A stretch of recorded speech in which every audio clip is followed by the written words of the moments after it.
Another day, another victory for the OJ, taking down the sweats, the imposters among us. One sec, guys. Per usual, I have created a short, and I got to get on my live.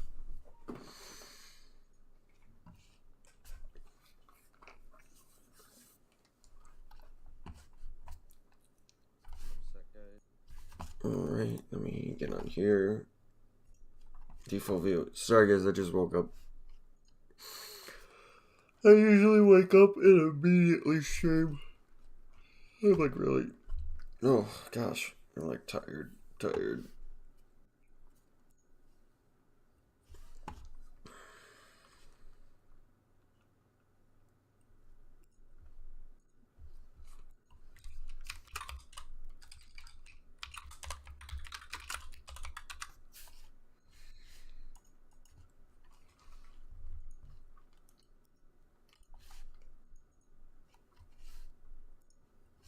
Alright.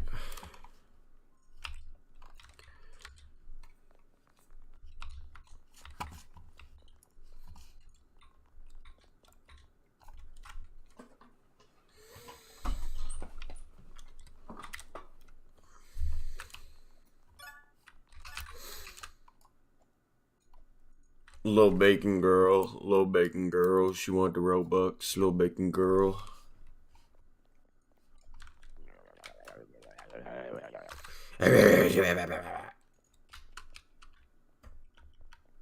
Finally donuts. Yeah. Okay. Yeah. Well, glad to help. I guess. Well, no, I don't guess. I am glad. Coffee's about to kick in. I haven't had extremely strong coffee in a long time, like half a month, maybe a little over. And now, I did like maybe 4 or 5 times the recommended amount. Oh. Black too. Nothing else added. And then I had to freaking rinse my mouth after that. That's disgusting, bro. So I don't have Robux. I don't need anything. Thank you. Thank you, though. It's okay. I make too much. It always comes back around to the pause. Good luck on your goal.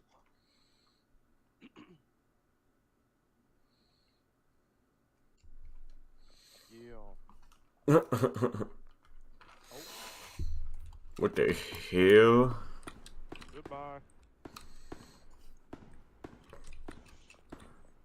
What we got going around here? Uh-oh. It should have been me! Ah! Uh-oh. What? So, anytime that I would mess around with making really, really strong instant coffee, like 5 times to about 8 times the amount that's recommended in one, basically the caffeine high would come on into waves. It wouldn't just bam. It doesn't really just punch instantly, but I can just feel like waves of different changes and stuff from how concentrated the caffeine is and how much there is. And I think the first wave I just felt the first little wave. My arms feel lighter, and I feel like, uh-oh. That only means that if I can feel the first wave, which isn't usually like this, it's usually like weaker. I'm scared. I haven't drank it in a long time. My body's not used to it as much now. I gave myself a break, and now it's about to go crazy. I'm about to be levitating in my brain. Caffeine barely affects me. Well, actually, I'm not gonna tell you to try that. I do 5 times or more the amount in one go. Yeah, I do 5 kilos. Chug it. All I know is that I'm about to get a bunch of stuff done without plans. without plans of getting a bunch of stuff done, really, it's about to happen anyway. A little tired. About to... It really affects me, dude. It's like, oh. Did I get 6 viewers? Right now I got 2. Oh, hi Sudhir Barma. What? I just started streaming, bro. I just woke up. Yeah. Oh.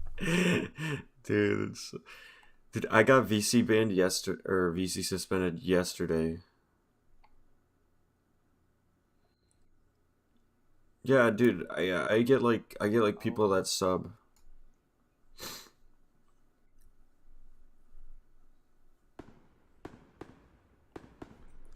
Actually, Okay. I remember Sudhir Barma from yesterday. And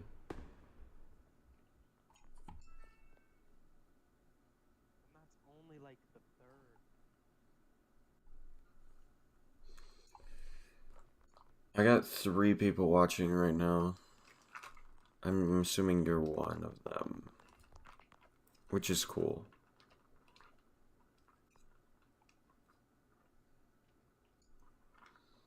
Hold up, let me log on my main Google account and hop on to stream. I bet. Don't like hop on some account like HAZ3MM or something, bro. Like.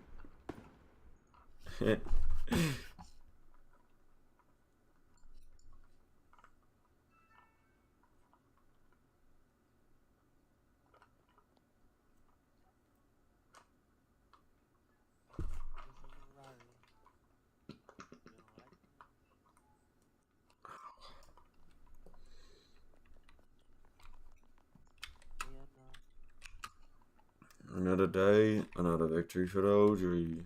Taking on the sweats. The imposters among us. Sussy. I am the passenger princess.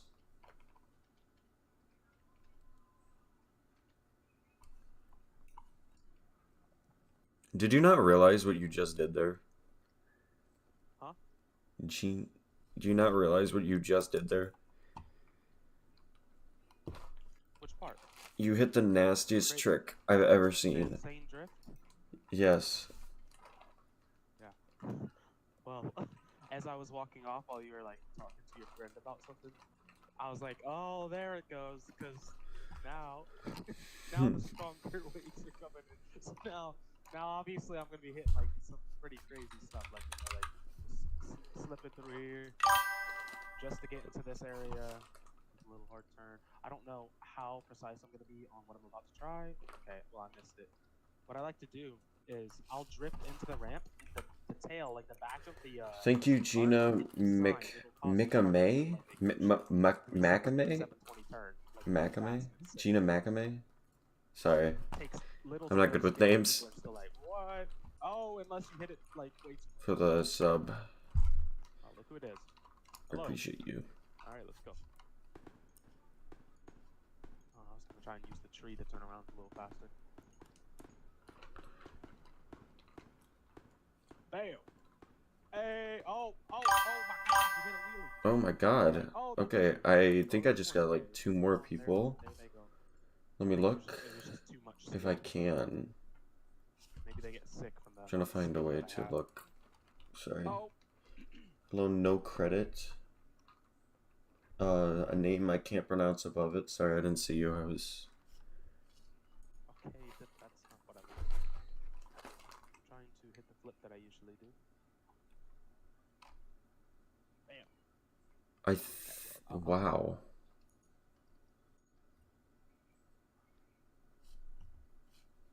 Sachiko 777 slew.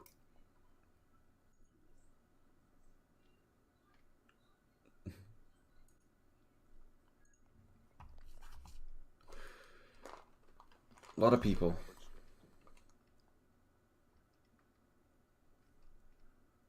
And then switch. Oh, you make edits, dude? That's sick. That looks nice. There's enough room to turn around. We could drift between these trees. Oh, maybe not. Maybe not. Alright. See if I got it. Ooh, wheelie! And we keep going. Okay, buddy.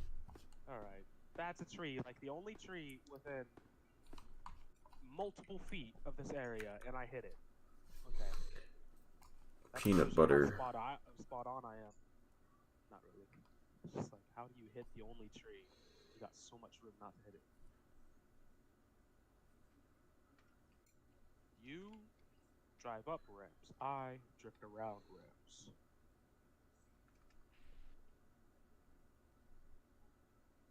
Okay. This is a good spot for the flip as well. Bam!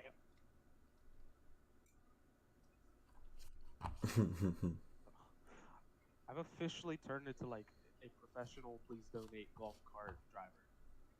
On God Anytime himself. anyone gets in this anytime anyone gets in this cart with me that's not seen many people drive or whatever, or has, like, they'll be like, dude, this guy's going crazy, and then they all start playing like the Tokyo Drift freaking theme and whatnot, and they're just like, this is the craziest driver, like, this guy's crazy. And I don't really say much to it, but I still listen to them, and I still find it kind of cool that they say that, even though it's not that big of a talent. It's just like, it's just a useless car in a digital world. Not really a car, but oh my god! See, sometimes I do things on accident that are sick as well, and then I act like I did them on purpose, just to make it even cooler. Like the first time I hit this, it was on accident. Just a big 360 and then bam. Oh. But I acted like it wasn't crazy. I was just like, I just continued driving, but I was kind of like, damn, I really just did that in my mind, but I didn't let them hear that. So now I do it on purpose, and now it's actually kind of cool. Oh. I think you're just schizo. Yes. Perhaps. We picked up 2 random people on the way. Whoa there. Then how am I schizo? There's nobody in this car. Who's to say I'm in this car?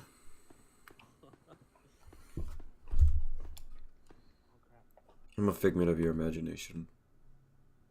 Yes. That is all this is. There's not even a game called Please Do.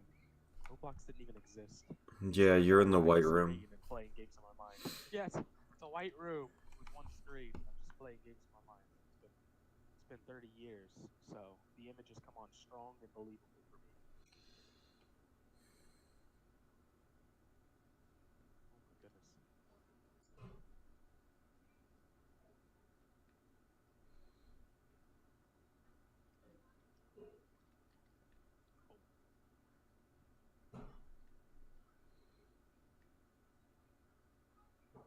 Oh my god. Jesus. That's not going too well. I'm getting too lost in recognizing the waves. Yo, who's that? Hey, here you go. Oh, we got a full cart. Better not crash this. The sheer contrast of who just got in. A little cat person and a skeleton man. It's just a really bright yellow skeleton. A gold skeleton. Oh my god. Boom. And then I continue into it. And then I don't know. Codalog. Well, you tried at least. Yeah, you tried, dude. It's pretty tragic, I'm not gonna lie. That's you could always try again. You could. Oh. Codalog. Yo, getting out. I don't think getting out. What the hell? Come on, I want to at least witness. Back. Don't run away. Bam! Nice. Is this real? Oh. Which part? Is this real, chat?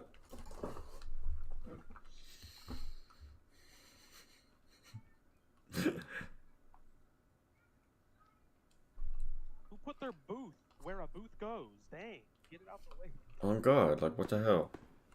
No glizzy.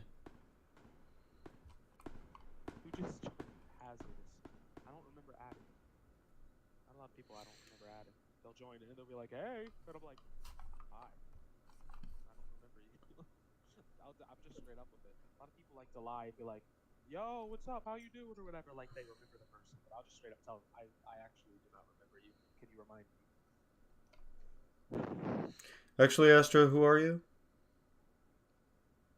I'm a figment of your imagination. Oh. So you get to decide that. But if I'm a figment of your imagination, doesn't that mean I'm a part of you, so I can decide that too, because you're still deciding that at the end? I think you're Kanye West.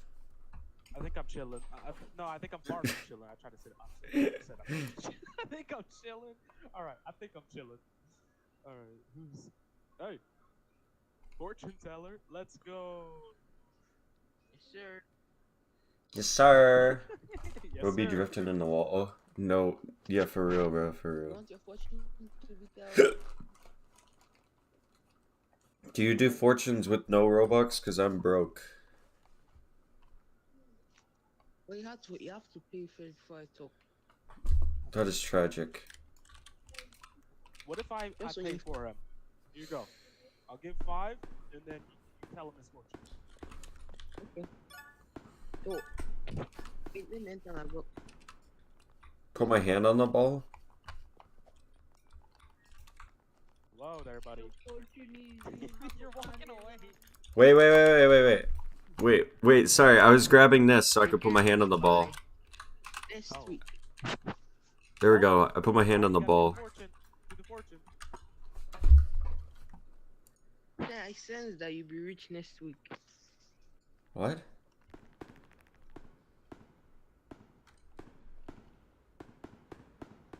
Are you speaking in, like, Nigerian dialect or something? Nigeria.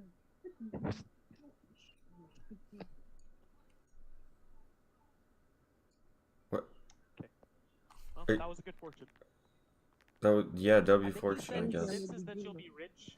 You'll be rich this week or next week. I don't know which one, but Yo, something bro. about you being rich.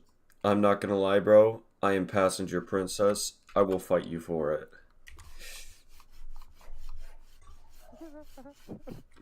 Okay. Now they don't even want on the cart now, especially because I'm not giving them Robux. Interesting.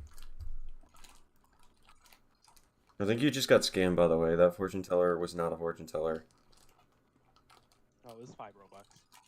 Dude, I literally just went to go touch the mask so I could have my hand out, and then I would touch the ball, but then he just, like, basically scammed us. Well, he told you that he senses you'll be rich within a week or next week. I don't remember which one it was, but it was like something about rich week. You'll be rich something week. Alright, if Hasm doesn't donate to me within a week, then I'm gonna go for that guy's jugular. Well, there's a lot of people that can make you rich on this game. You just have to know how to find them. Sometimes they don't show it. But what if I do find them and they do it to someone else? Well, then you'll have to find a way to either convince them that you're worth more of their donation, or find another person that hasn't done it, or will continue to do it to more people, more and more. Tragic. Hey, this was supposed to be a joke. I'm not your financial advisor, but I should be because I know how to make a lot of money. Teach me the This is ways. not my first rodeo. Teach I've raised me. $1 million twice, like 2 accounts. To be Teach fair, me. Teach me. well, maybe that was already a part of an actual lesson that I just accidentally taught, but don't mind. I mean, not gonna lie, you got a good chance of Hasm seeing your stream, plus he does this often. I mean, if he does see my stream and he donates, then the fortune teller is right. But if he doesn't donate to me within a week, then the fortune teller is definitely wrong. Well, it doesn't have to be Hazel. There are other people that do stuff, like a lot, tens of thousands. Well, okay. And probably Let me. My definition of riches of- would have of to rich, be yeah, like blimped, maybe. yeah, it's okay. If I get blimped within the next week, then his fortune was right. If not, that guy was a sham. my definition, well, limps for me are just like kind of getting by. That's just that's just kind of getting by for me. Because in the end, we all want limps, no matter how much we have raised, because that's 10,000. You know, it does not hurt at all. In fact, a lot of people really just want that. But what you'll find out in the end is that it goes so quick. 6,000. People think that they're gonna be like, oh, but I'll save it for this, and maybe they will. But then it's just a slow and sad. I'll spend a little by little. It's just slowly going away, more and more and more. But 10Ks, you I wouldn't say you get used to them, but I would say that you kind of start to learn that 100K becomes your earlier 10K. So Device and the it game's feels gonna like, so then 100K feels like. Plus, I have gotten blimped and nuked. Nuked 7 times, blimped probably definitely over like freaking 40 or 50 throughout my accounts. Well, coming from a person who's never had 10,000 Robux, only like maybe like 4K, it's like a huge accomplishment for me to have that much. I just do random stuff and please donate, like spamming the cloaking device. Dude, you are the problem, bro. I hate people who do that because I can't turn it off. I can't turn it off, dude. The sound effect pisses me off.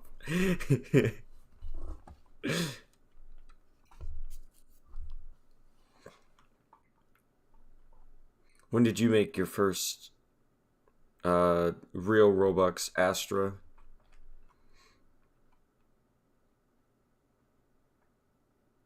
Astra? Did you get PC banned?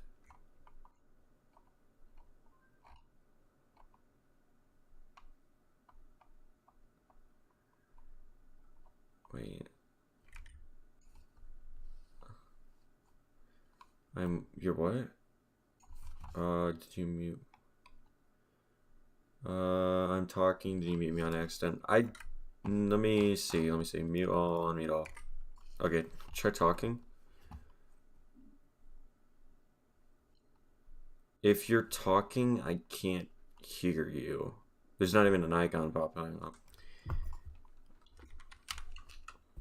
I think Roblox just decided bro was yapping too much.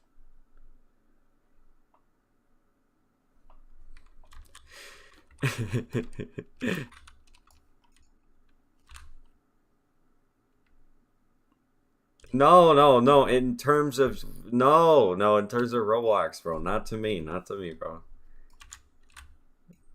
No, bro. I wanted to hear it. Like getting 10K, I've got 10K, and let me tell you, it's hard. Oh God, bro. Oh, I said, how did you make your first like real Robux?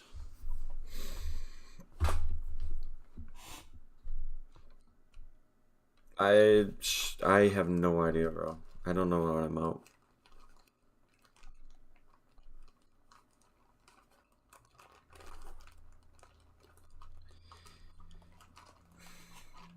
Real Robux.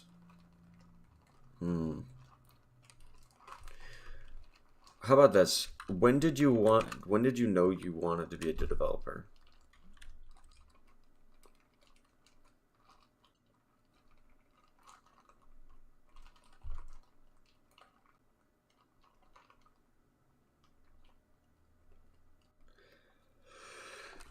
$12 years old.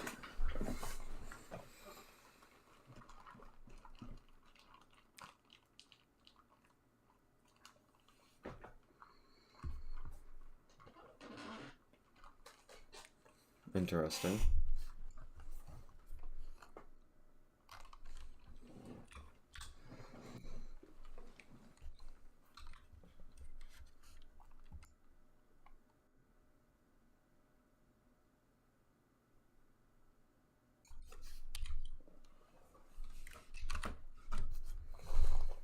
That's cool.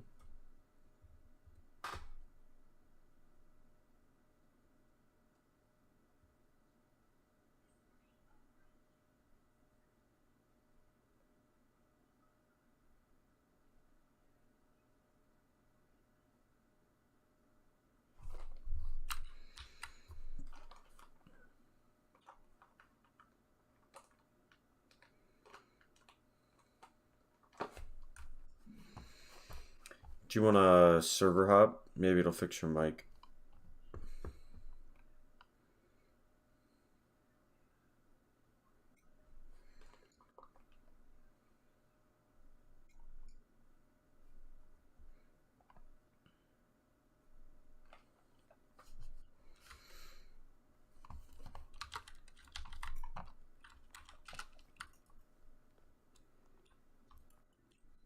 What does aerophobia never update? Like, bruh.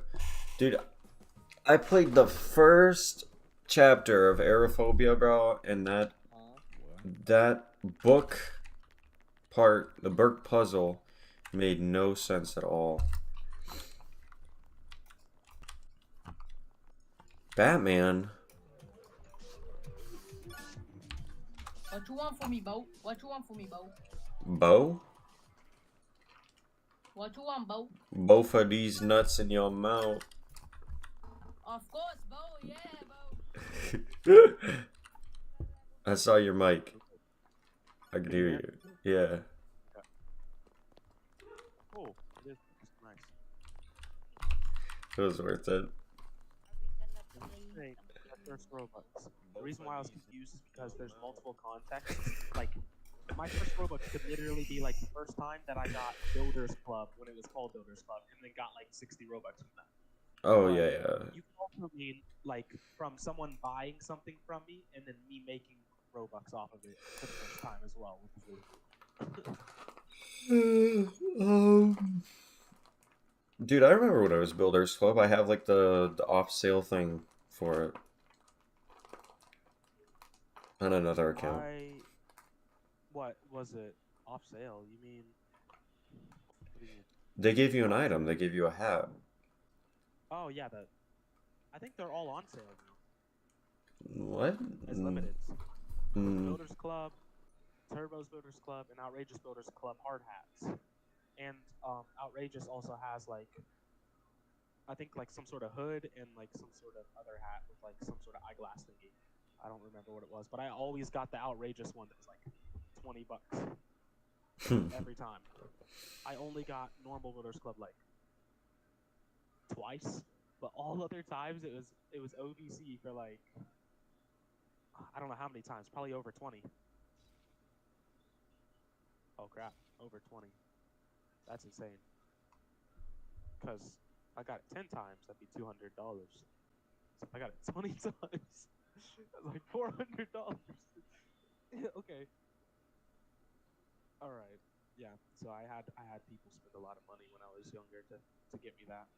But then I obviously had the realization that, oh, if I can make money without having to spend it on something that doesn't even actually help me that much, then I shouldn't be spending money on this platform. I should be making it only.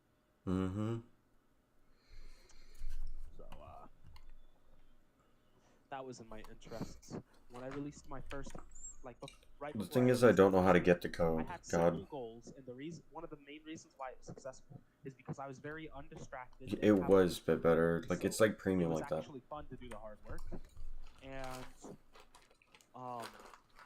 my goals probably also helped because I wanted to make something that was not only trendy but also kind of just like my type of style. So obviously, I made a type of simulator that kind of links up with certain things that I really liked, and my goal was I get to make my first game and I get to release it, and if people like it, they like it, and I can build off of what they feel like needs change, like the feedback. And my other goal was the finance, where it was like I'd just be happy if I made my first 100,000, because that'd just be a dream come true.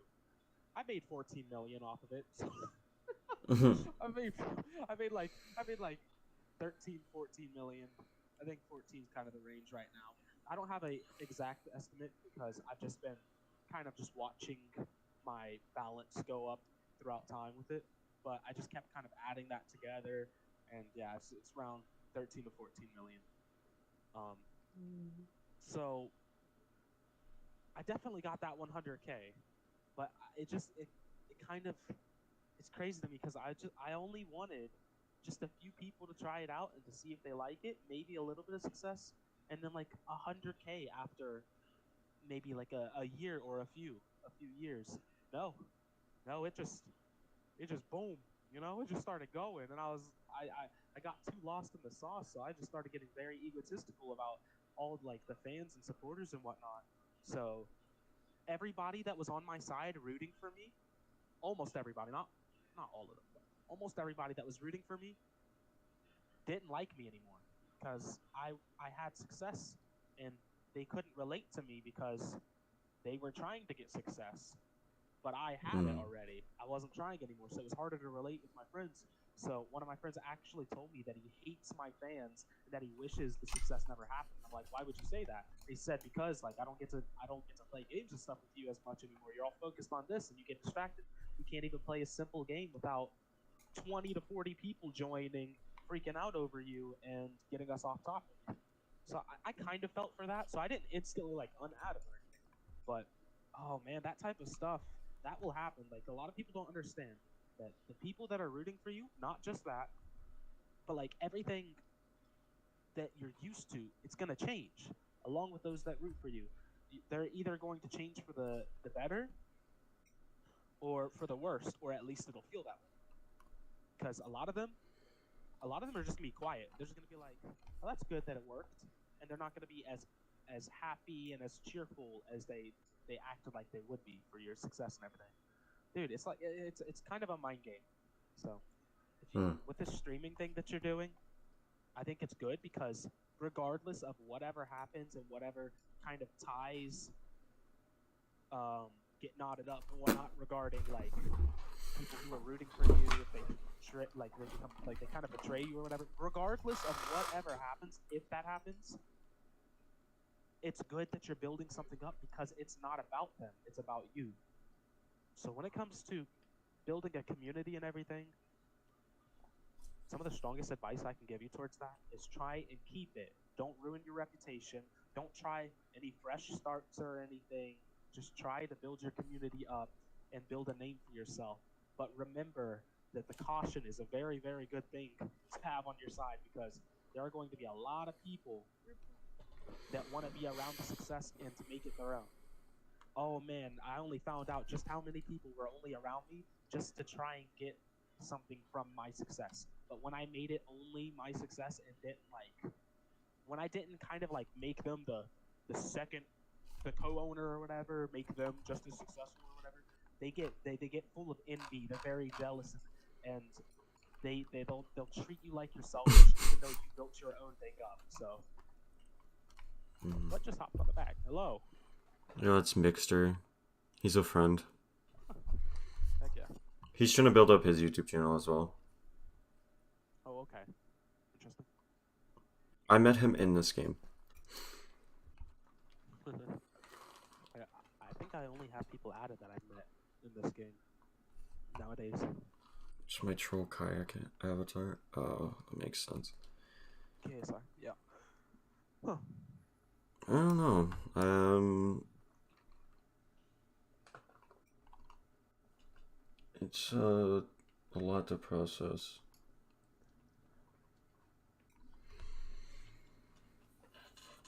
Let me give you an honest review. The pants and the shirt match pretty well. The rest is not it. Maybe the hair, because it kind of looks like the hair from like Patrick Bateman. I thought you were talking about me. I'm like, damn, bro. That's what you really think? Patrick Bateman from American Psycho kind of reminds me of that hair, so that's kind of cool. It's all right. We got a party cart over there. Oh my God.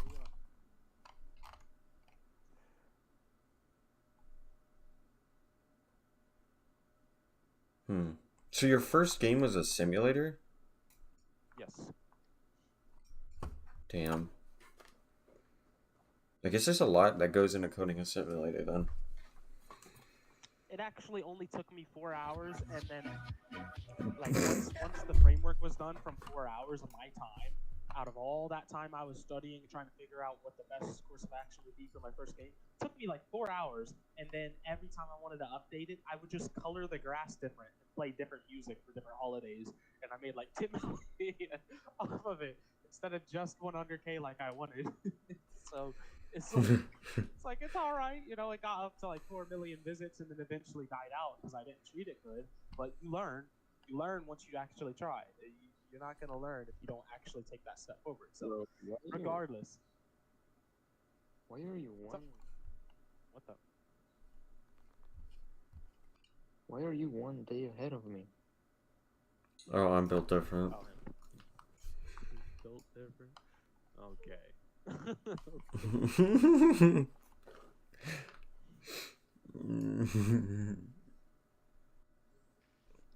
Honestly, if you were really smart about it, Astra, you would have made like a Discord server, and then you would have had your community in there, and then your I had next actually project. done everything you could probably imagine regarding that, but I had done it in bad times. I was what 16? I think I was like 16 when I did all this. So I was just like, dang, money, fans. Like as soon as you get this stuff, and you're like a younger age like that, a lot of the logic goes out the window. It just leaves your brain, and you're just like, oh, this is just immortality now. I've got everything I want. No, it can go pretty fast.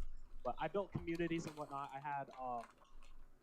had met so many interesting and like popular, important people, made friendships and whatnot. I had my time when it came to that, and obviously I plan on making a comeback that's like a trillion times stronger because I've also had other successes. But I had a Discord community and everything.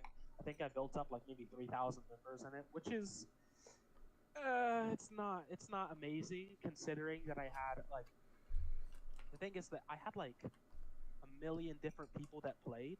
Yes, I said 4 million visits, but when people rejoin a game, they still add another visit. So there's like really a million different individuals who played, and only 3,000 of them were my servers. And don't get me wrong, having 3,000 people in the server is not a terrible start, especially for a first game. But I did everything late. As soon as I started realizing just how easy it is for something to collapse, no matter how many people are following it, no matter how much money, if you're not smart with what you do, it can collapse. And I realized it when it was already collapsing. So it's really hard to like once the sandcastle starts losing its face, it's really hard to scoop in the sand and try and compact it again. You have to build another sandcastle that's way stronger. You know what I'm saying? So Someone in my chat is asking how much you earned from your games. earned like past tense or how much now, like in general? I think they're probably talking about in total. Well, I don't have anything out right now because everything that I have kind of died away because I treated it bad. But Yeah. for what I have earned through my games, like I said, it was about like 14 million Robux in total. And most people would find that crazy, which it kind of is because it was just a measly simulator that took me like 4 hours and I barely touched it for updates. But to be honest, even though I made that huge number in total, it was never like that, like in my account at once. You know what I'm saying? It was through a group, so group funds would add every single day. I'd wake up and there'd be like 10K, between 10K and 80,000, 80K in the group, and I just take it out and I just donate it to a bunch of people and do a lot of stupid stuff with it. So, the, the with that big of a number, freaking like 14 million or something, the highest I've ever actually reached in my balance at once is only like a quarter million. Even though I've made like 14 million, there's only like a quarter million that I've reached, which is a lot. Don't get me wrong, but dang, does it go quick, dude? Did you at least have fun? I had a lot of fun times, yeah, but how do I go about that? It was, I know it's as simple as just saying yes or no, because there were times where I did have fun, but you gotta remember that Can you hear me? someone's Yeah, we can hear you. Hi, I can hear you. Someone's meaning of fun can change. So what are you doing? Oh, we're talking. Just talking about like But the I successes cannot I've hear had. you. We're talking all about Astra's success. I'm taking down notes right now. Kind of share some stuff with it. Yeah. Trying to make some money. Who knows? Maybe you'll go big again, and then like people will see this, and then like I can chase your cloud, you know? Well, if I've done it before, It'll happen again. a few times, it can go again, and especially the more and more you do something, the more and more you can learn kind of the trick of Hey, the trade yo. and whatnot.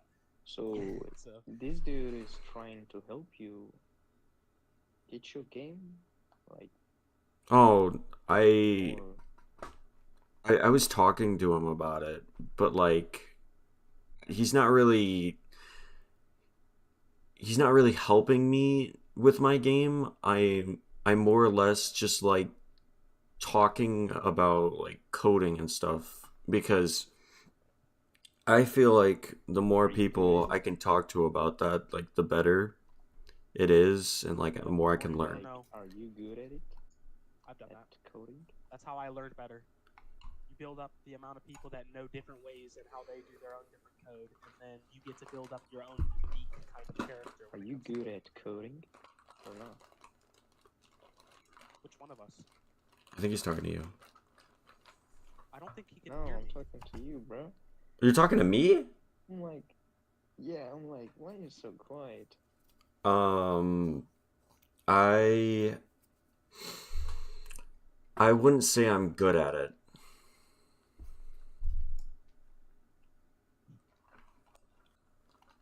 I would not say I'm. Oh, I did?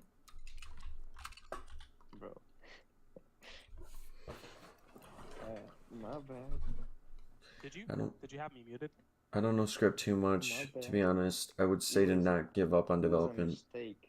You know, it was a Can you mistake. hear It's me been now? a month, and I Yeah, understand most I was people like, Okay. why is understand no one most of the talking? tools plugins. Why is no I one? was sitting there talking It's about getting a better. lot of important things, and you just sit there I and get you that. just suddenly talk like, oh, but you just couldn't hear me. That's all right. Yeah. Nothing wrong with that. Trust that I sometimes mute random people, or sometimes it happens on accident throughout certain circumstances. So Yo, whatever. bro did the flip.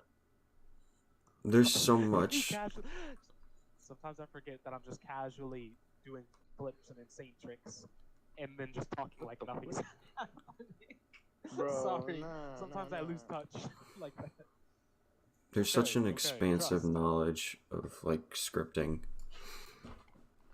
Me? There's what? Oh, I was saying there's like an Oh, you mean expansive knowledge of scripting. Oh, there's so many different ways to go about it and everything. Oh man, but what kills me the most is seeing other people's code a lot of the time. Oh, it So kills I me because I tried always to try make and go a- in a professional way. What? Tried to make a game, but let's say I'm not that good at games. Well, can you imagine that I wasn't good when I started? Because I wasn't. I didn't know anything. I mean, I can make the map a little bit, like, I can edit the map, but scripting and adding codes, it's hard for me. Yeah, that's how it is. You know, the thing is that a lot of people they'll kind of play their chances and their future kind of down and put themselves down just because they don't know how to do something. And the whole point is that none of us knew how to do it, so we went through our own journey to learn it as fast and as efficient as we could. So I didn't I know have a school dang and I'm thing still when I started 13, this. and my parents All I knew pressured is me I to wanted study. to be able to create something. I will So be I honest with you, enjoyed God. doing it, and I got to do that. And I just started learning. I will more be and honest more. with you. You got to find your own ways to learn. Obviously, it's I not just think bam, master. You're awesome. You're already a master. I never studied in school. Yo, look at that guy, man. I never studied in school. I got like average marks, maybe like B, C, whatever else. And the things I was really happy about, I got an A. I turned out okay. I don't know how things are gonna be for you though. I mean, Mr. people would say I'm smart, but I don't think that at all. I think I kind of got lucky, you know. Sometimes I would scratch off the random letters and whatever, and I would do okay on a test. I think if you're gonna study, you should study on something that you like doing, maybe. So if you like doing math, which I'm not saying you do, you could study math and get better at math and just grow from there. I You want to drop out of middle school? Why would you drop out of middle school, bro? The way I see it is that if you finish school, you have a higher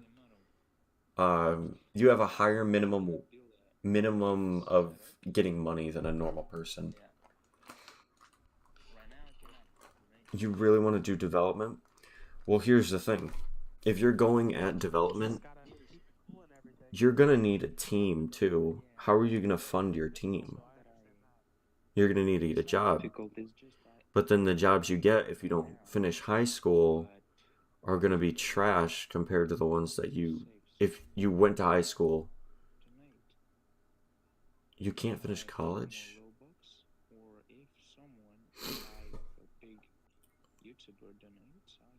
I don't know if can't is a good word for that, though.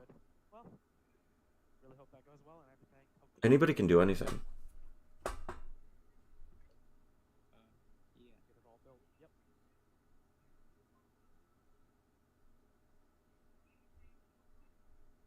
Any more questions? Spelunky. Spelunky. You want to be my baby daddy? Hell no.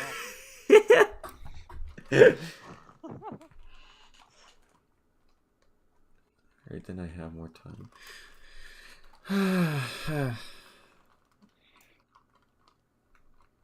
Nice. This is life now. Oh god. If I get a higher grade, then I have more time and I know more about script.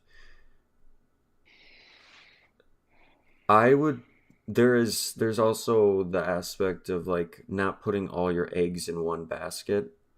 But if you put your eggs in one basket, probably like I'm assuming, Astra, that you focus solely on scripting. Nope, I did everything. I know everything. You did everything. Roblox You're trying to development. cook some Yes. eggs. Except there was a little bit of a runny egg, a little spoiled egg for the animating. I'm not that great at that, but I can still do what I want to do with animating, but not like crazy running animations, all that. But everything, like I can build anything that I see basically. If I put an image next to Roblox Studio, I'll make it. I can bring anything to life, any of that with code. I put all my eggs in all the baskets, but you gotta remember I've done this for like 13 years, so it's like Here's all the eggs in all baskets. Here's what I'll ask. Yeah. What's up? Did you Okay, when you're trying to learn something, what did you take it piece by piece? You want to know the process of me learning it all? Well, it's, how do I explain this?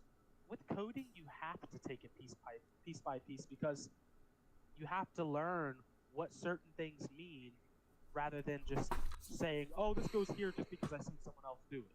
So it's like, that's something that you have to do. But regarding learning in general for me, what I'll do is I'll learn what I can, do what I can with what I learned, experiment with it, and just go over and over and over and over again.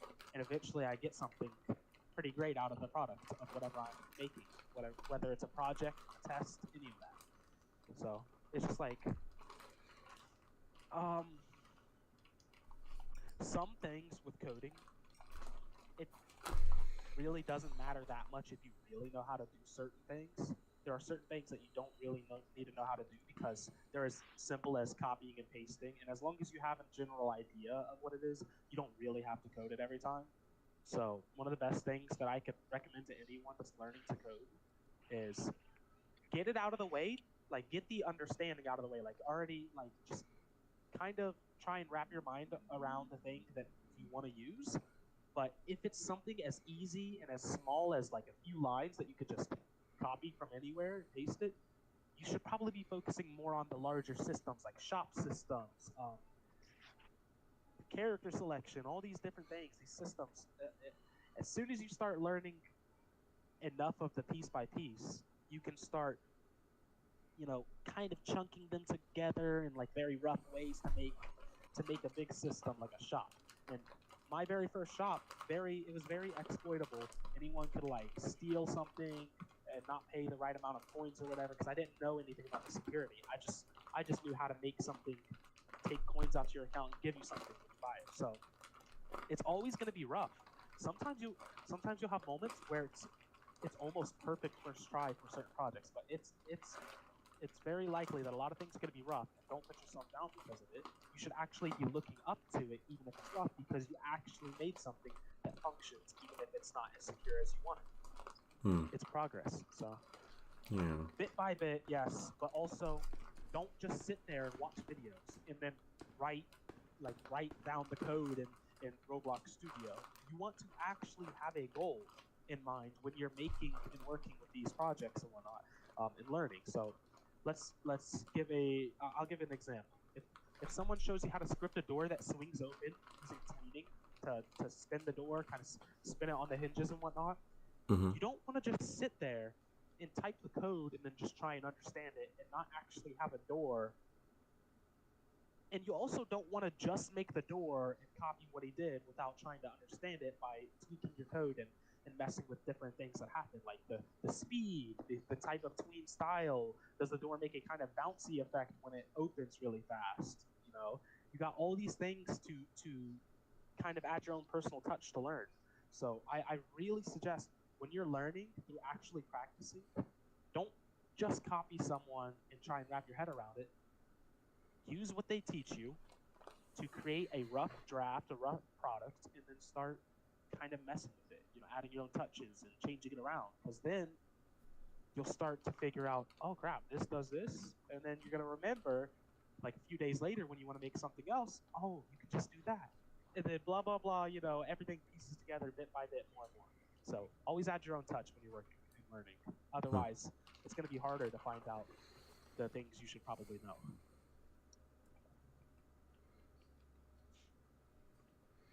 I just don't get why it's so hard to do something I want to do.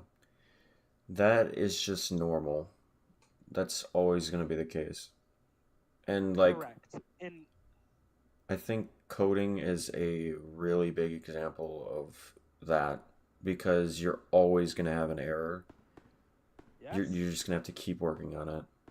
you wouldn't believe, after all the experience that I have with this, I could basically just code something on a piece of paper. Like I could literally I could what's a good example? I could code a shop system by just using a pencil and paper and writing the code on a paper. Not that it would work, because it's just code on a paper. Like what's that gonna do? But I could still do it because I know enough to set things up. I just know enough about it because I've been around it enough. But I don't know thing data is that store.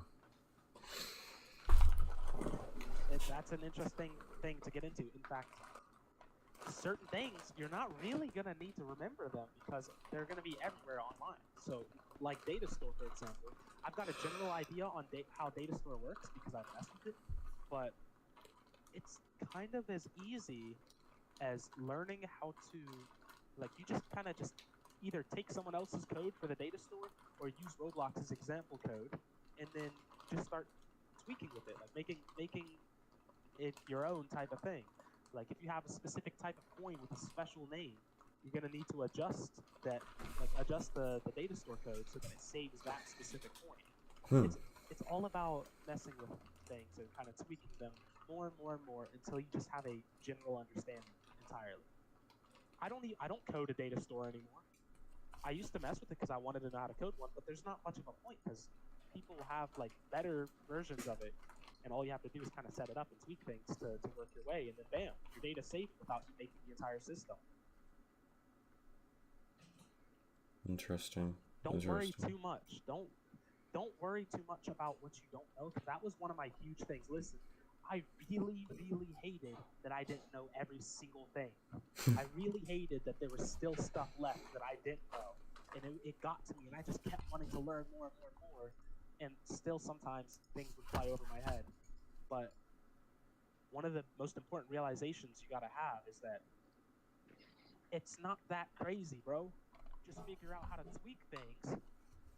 And the more and more you do it, the more and more you're going to be able to make your own specific systems. So it's like, you don't need to know every single thing, even if you really want to, because it's only going to slow you down for trying to be a little perfectionist that's really hard to be when you're a game developer.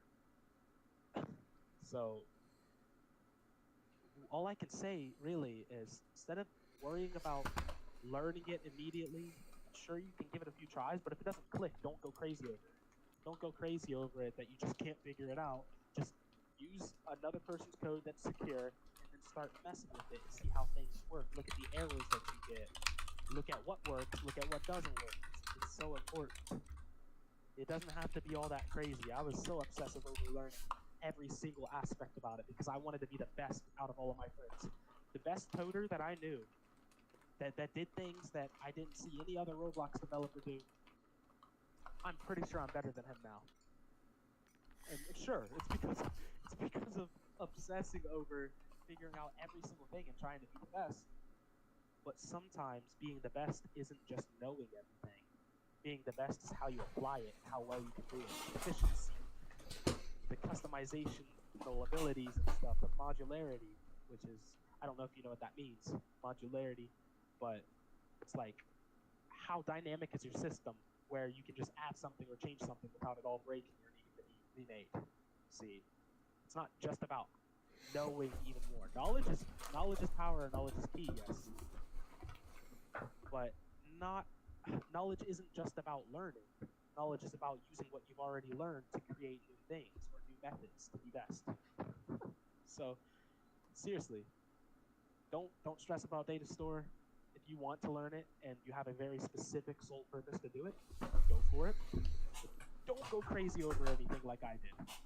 Because I let it eat me up. I felt like the worst programmer, and then I asked my friends if I was the worst, and eventually they were telling me that I was actually one of the best, if not the best, because of how I try to go around things and how determined I was to learn everything. So it's like, yeah, I had a lot of self-doubt and stuff, and I was just going crazy over it. You tend to downscale how much you actually have when you're looking at what you don't have. You tend to kind of see it less. Like,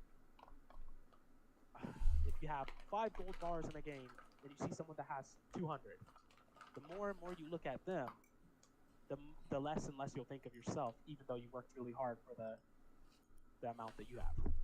Yeah. So that's just my point. So kind of realize what you have, try and learn to work with it to create new systems. Oh, that's the best thing about coding. You can create your own systems, your own methods to do anything, basically. So get creative. It can be fun. It can be stressful, too. Sometimes you'll try and make a system that doesn't make sense, and you don't even know it yet until you try and do it, and then you find out what's wrong with it, and then you realize you're kind of an idiot for doing it. But it's all about learning and having fun, dude. Learning, having fun, and applying. So, yeah. Yes, it's difficult. Coding's difficult. But it's fun. It's worth it. I don't think I asked you, do you want to try the one I'm working on? What do you mean try? Like the game. Like go and play it and test it? Well, it's not... It basically, right now, it's just a glorified Audi. But it's got, like, abilities and stuff. Like play it and test it? Yeah, I mean, you could. Is that what you mean by try? Yeah, I mean, like, see... I could get your feedback on it.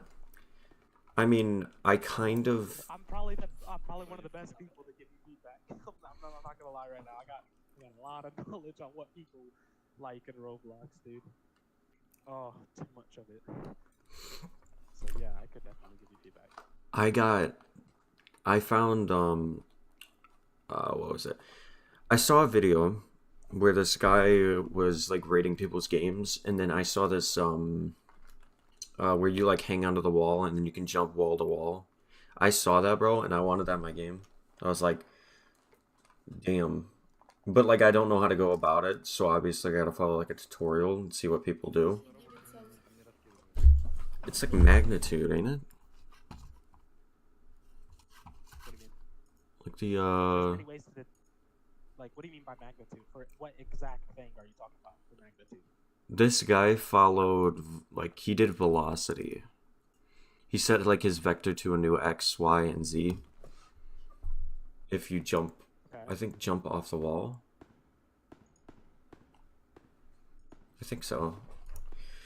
It's like I'm not sure what you mean exactly. Like, what system? What part of the system are you talking about? Like you said that there's like a climbing, kind of like you're hanging off a wall or something. But there's so many different parts to that create it. So. Here, wait. Are you talking about how to get the player to notice that there's a wall there, the movement, releasing off of the wall? I sent you what you put down. So he got like user input service, but then he got run service, which I didn't know what it was. And I looked it up. It was for like time management. I actually don't know what tick is. Is it like a game tick? Tick is a way to. I think tick is a way to like to think of like a, weight. Obviously a weight, a task.weight. I think tick is kind of like when you create tick as a variable. I think it starts counting as soon as it's created, and then when you call upon it, it should print the number of seconds that it took for you to call the number after making the variable. So it's like you can make a counting system and whatnot with tick, I believe. Oh, Fearless Dragon, thank you for subscribing. Sorry. Sorry. Sorry. Yeah. For what? Talking over you. Thanking someone for joining your stream, because that's an awesome thing and a good goal. Nothing wrong with that. I understand that you want to, obviously learn a few things from me and kind of get help with your stuff. So I know that you're not meaning to be disrespectful or anything when you do that, because you asked the question. It's not like you're just disregarding it. Sorry. Yeah. So basically, look at tick in that code that you sent. You see the variable that's creating it. Last jump. It says last jump. So I think I'm right, because I don't ever use tick actually. I've done it before, but I kind of just didn't want to. I can always make another system in my own way. Yeah, I think it stores. So as soon as it's created, then it starts counting up the seconds that it takes to call upon or use it. So that's why it's called last jump, because then you can store the amount of seconds since the last time someone jumped. I think it's taking the tick, minusing it by the tick, and seeing if it's greater than 0.1. Well, the tick is the same as last jump, so I don't know how that would correlate. It would just be like if part and part find first child wall and 0 is greater than 0.1. I don't understand why that is. When you store tick, it starts counting. When you call upon it, it'll tell you how many seconds it took since you stored it as a variable, and you can reset it, I believe, every single time. Bro, that's crazy. They're using it as a way to time the last time that you jumped. That's why it's called last jump. So if the amount of time it took since you last jumped, which is tick, is over 0.1 second, then allow or do this code beneath. That's what they're doing.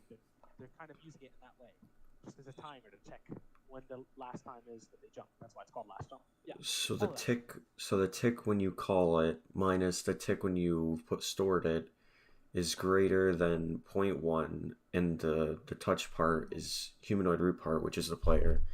Then it sets you to be anchored, and it sets your position of your C frame, and then it sets your jump to be false, so you can't jump anymore. And then it does a spawn function. You got to take the measures. You got to take measures to make sure that while you make a system like that, because Roblox is really weird, and it's got kind of terrible detection system to see if you're like floating or something and shouldn't be able to jump anyways. No, they're not gonna have many helpful things when it comes to if you're floating and on the side of a wall to save the jump. So you got to do it all yourself a lot of the time. You have a lot of DIY stuff that you got to take care of, because Roblox isn't too great at detecting certain things when it comes to physics, because it's Roblox. But interesting. Equals else dot new. Anchored equals false. Begin. Oh, okay, it takes the tick again. So it creates another variable called begin and then takes the tick in. And then it repeats. Yes, so it's starting a timer. When it creates begin, the timer starts. So then it repeats run service.heartbeat wait until jumped or tick minus begin is greater than 0.1. So I think that is the that's how long you can be on the wall.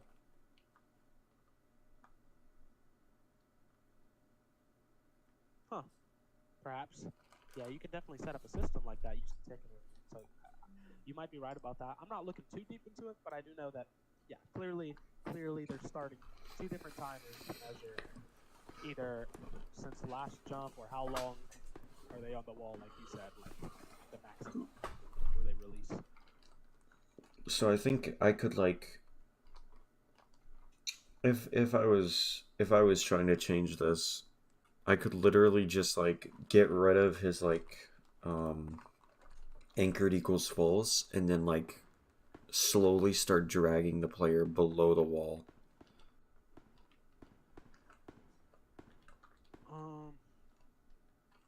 Anchored equals false, slowly dragging.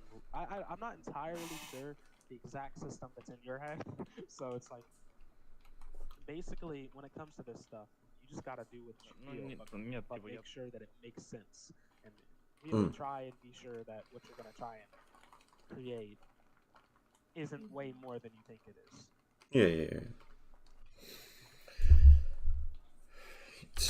We're like, chilling. Here's an example when it comes to being sure that what you create isn't more than what you think it is. Most people who get into scripting that finally want to make their first video game shop for someone to buy something, they kind of just think of the process as, oh, all I have to do is check if the player has that amount of money once it knows what they're about to buy. If they do, then subtract the amount of the cost of the item from their currency and then give them whatever it is they're buying. But there's more to it. There's more to it because like you're kind of expected to give feedback, like noise when the purchase is successful and whatnot, or so you gotta get sound service. Do that. You gotta get sound service. Do all of that. Yeah, you can do that. You can store sounds in sound service. That's what I like to do. But you can do that, but it requires a system that's made for that. Like, for example, a remote event. You can send things and you can receive things through a remote event, right? But a remote function can return things upon the response of the server without having to... How do I explain this? Say you send... Hello. The number 5 to NGMM2. You could have it so that it then does fire client and it picks the player that sent the number 5 and then sends it back. Or you can use a remote function where the literal function of calling upon that remote returns 5 back. I don't know how to... It's kind of... I'm trying to explain the entire process, but a lot of people don't understand that. Oh, I think remote function... I think remote function could be used in training. It can be used basically anywhere if you want feedback times, like good feedback times, rather than relying on your own custom system that only uses events to communicate back and forth. If you're expecting back and forth communication, like you pay for something and it goes successful and you need to hear the noise, you should use a remote function so that it can determine whether or not it was a success or a failure, and then your client will play the noise. Ooh. Interesting. Yes. Wait, are there new stands? Good question. Let me see. Rainbow stand. I'll buy 'em all. This rainbow stand is so expensive. That glass stand over there, I had it on my other account. What the fuck? There's so much. Why is it so much?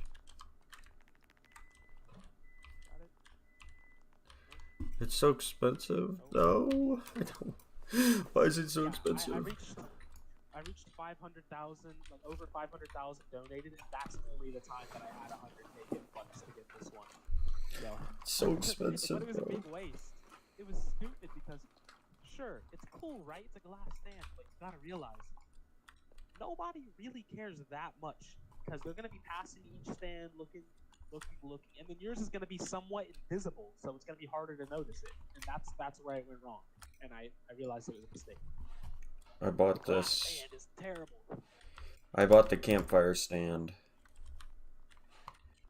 Rest in peace, bro. Maybe you'll get it one day. I know how that feels. That stand really does stand up, though. Maybe no, I wouldn't have gotten this one. Yeah, no. Oh my god, they actually tricked him, dude. First a type / catalog wins, and someone put it. Oh my god. Someone putting it with a space. There's a space, so it's not gonna work. Oh. Passenger princess.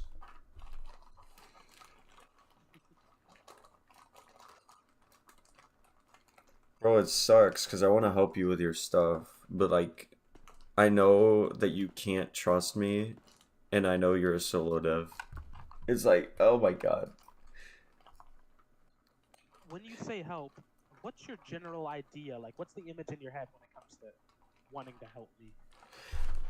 I don't even know. Like, I don't know where to start with that.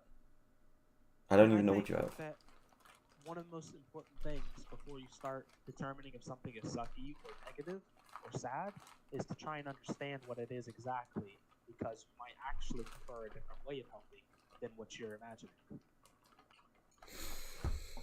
My way of helping someone is explaining it in my own terms, and then realizing that like I'm speaking gibberish, and then trying to speak in someone else's terms. I don't know. It's like, it's weird.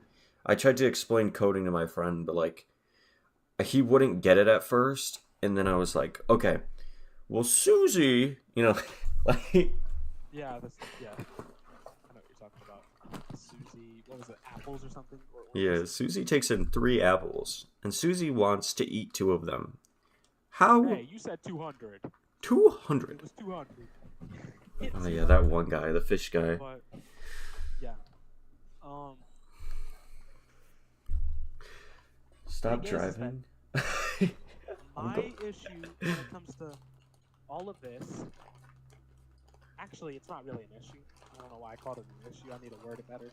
I know everything when it comes to all this stuff. Like, I know what I need to do with everything, except even when you know everything, there's always going to be some sort of need of someone's feedback, like testing and whatnot. My I get game that. I'm making, the vampires game that I'm making, it requires 8 people to play. So imagine that I'm sitting there trying to solo test it. Like, how am I going to know how the game feels, how it works, without other people actively, like, doing things in the game that's meant to be done? I'm not going to sit there and open 8 studio tabs, 8 test tabs with 8 players, like, that are test dummies, break my computer while trying to make each one move individually back and forth and crying at night because of it. No. No, I'm good. If you're worried about people taking your stuff or whatever, you can just whitelist them on the game itself probably, and then just have people test it in there. And then like, well, I like, can just have the game public and have people join it when I yeah. feedback. I could care less about who wants to take whatever, because I have very clean code, and they might actually find their life to be better to see how much better my code is than theirs. Okay, I'll drop that ego, but genuinely, I've tried to build up like a more professional way of trying to go about coding and whatnot. So it's like, most people, they just try and make something work, while as I try to not only make it work, but keep it neat and everything, make sure things are clear, because you can make some crazy system that makes so much sense, and then a week later come back to it and say, "What the hell is this alien language that I made? What You even gotta put, is this?" you gotta put comments in Yes. there. Even comments sometimes you just think that you're gonna know enough after like a week or a month. So it's interesting, but no, I'm not scared of anything with that stuff. I could care less. Like take whatever, except for the full game. You know, a finished product. But the thing is that does it really matter if they take like a few things from the very beginning, if you know that what they're going to create with it, if they do, because they're taking it because they can't create their own thing anyways correctly, it's not going to be that golden thing that you were planning on making. They're not going to make it exactly how you wanted it and steal it and get away with that. You'll have your golden way of doing it regardless in the end. And obviously you're like supposed to prevent it all. Don't let someone do that, because then they're walking over you and you're just allowing disrespect. But I don't really care that much. I just want to make my thing and get through it. Like, sure, I can't trust randoms when it comes to people going into my studios and whatnot, but that's why I try and. The thing is that I have a lot of projects that go unseen, or I had a lot of projects that would go unseen. I just make them private. No one really got to understand anything. So many times I would find myself feeling like I'm not too helpful with the people that look up to me and want to do what I'm doing. So I would take those projects, I would put comments throughout the code, clean it up and everything, so that it's understandable, and then I'd make it accessible to everybody so that they could go and check out those projects and kind of get an idea on how I go about things, which obviously felt good because people got, I mean, I never came across anyone that's seen any of them, but I just know that people got to see them. People got to understand finally. They didn't just get to look at something and not know how it works. One of the worst things is seeing someone, like some good developer, make a crazy cool system, and then they just go quiet about it and never give anyone any type of idea on how they went about it. Because when you give people an idea on how you went about it, you get even more recognition of how genius you were to make it in that way. But most people just keep quiet because they're too scared they're going to lose their credit. What does credit matter unless you're making success off of what it is you're doing now? Like, credit's not even that big of a thing until you make a successful game. I don't care if someone steals like a mini horror game that I didn't expect to succeed or anything from me. If I don't intend on using it, then why would I care that much? Someone's just trying to have fun, do their own thing. Sure, it's in a bad way and they shouldn't have done that. It's kind of disrespectful. But am I really going to cry over that when I have other big priorities to focus on? No. My trust with people, it fluctuates and it differs based on the area of subject. I'm not scared of someone stealing assets or anything, because that means that my asset was so good that they couldn't control themselves not to take it. So that's kind of a compliment. But the big part is like kind of like the finance part, where you don't know if afterwards they're gonna say that something else was how it was when it really wasn't. A lot of people like to lie, scam, frame, all that stuff. That's what I don't like. I'm okay with people testing a game, giving inputs and everything. That's literally like that. I mean, it wouldn't make sense to not trust a tester, because everyone who's going to play the game when it's released is technically a tester. They're getting the same thing. It's just testers testing early. It's like there's nothing to worry about too much. Let them leak it. Let them leak something that you're not entirely ready to put out yet. Because a lot of the time, people hold themselves back and they don't realize that they should have done something sooner. There's never going to be that perfect moment, so you just got to do it. So sometimes little mistakes, little slip-ups, little mishaps, they can actually be for the better for you. Every negative has a positive, every positive has a negative. So when it comes to you helping me, the best way that I could explain you get to help me, if that's really what you want to do, It's just if I need a tester every now and then. I know that doesn't sound like it's contributing a lot, but there's not much that I really need. Like I know what I need to know, right? But obviously I'm gonna need feedback. I don't care how smart or how knowledgeable I try to become. I'm gonna need somebody else's feedback because after all these years, I'm telling you right now, there are still things that people bring up while testing my stuff that I didn't think about for some reason, even though I'm supposed to be a genius at this stuff. So I'd absolutely love feedback and whatnot, and that would be so helpful. As long as it's Constructive proper feedback. criticism. Actual Yeah. stuff. Yeah, exactly that. A lot of people, this game sucks. So you already heard the point I made when we first talked. It was like, the trees are ugly or bad. They leave and there's a dislike. Okay, well, clearly you didn't actually look at the game. You just wanted to find something wrong with it and put someone down so that you could feel like you're higher up than them. So it's whatever. But the biggest help that I need is freaking testers and feedback. I can make anything, dude. Just about. If I really care enough about it. So it's like, I think. Let me look at this. One, two. Let me think. Let me turn off streamer mode. Let me look in there.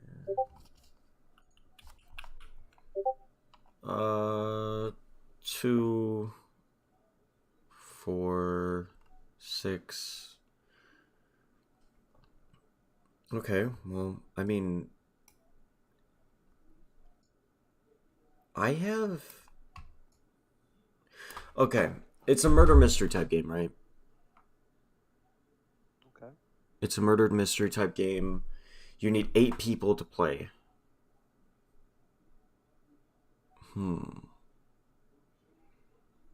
I have over 6 friends.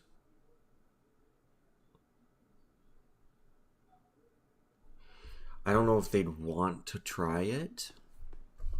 If you ever needed someone to. But I could ask them. Because they like horror games. You were saying mine's a murder mystery. Heck no, it isn't. Like it's a vampire type thing. Okay, listen. Yes, there's gonna be kind of murder, and there's gonna be vampires. Yes, it's not a mystery. You're gonna know dang well who is who, and you're gonna hate it.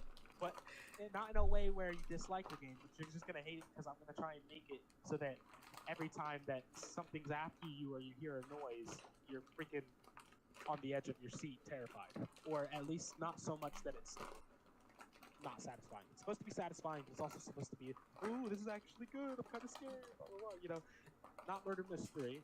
So what it is it's not just gonna be like one vampire. You gotta figure out who it is.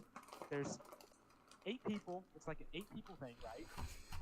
There has to be 8 people for a match, and then if someone leaves the match, so be it. They can still play the rest. It's not like the game's gonna end just because someone left. But what it really is think of this: 8 players, 5 of them gets chosen as survivors, 3 of them gets chosen as vampires. 3? Yes, 3 vampires, 5 survivors. How powerful are the vampires?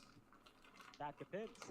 What does the power of the vampires matter if you're really strong as a survivor? You see, they both depend on each other, so there needs to be a proper balance, which is why testing's an important thing. 3 sounds crazy, right? Because it's a freaking vampire. Vampire's supposed to be really strong and whatnot.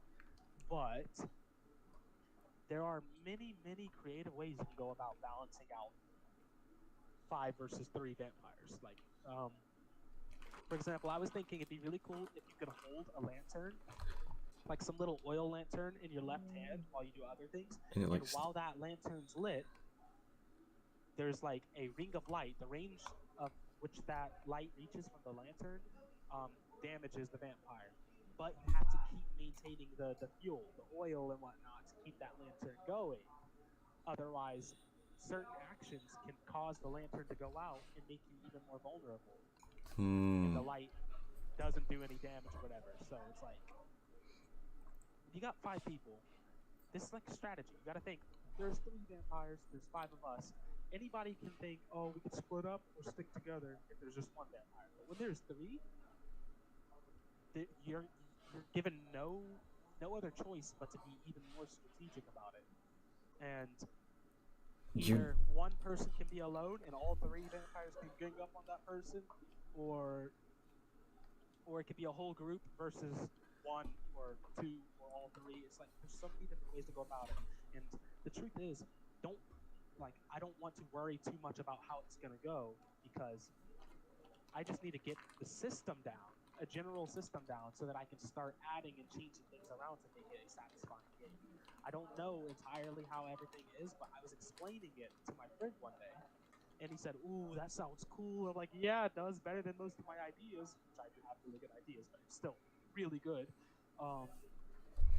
And just because of the reaction and just how cool it sounded from the idea, I just knew that the best thing that I can do is capture that, try and create what I can and what comes off of the top of the head, and then just start adding to it.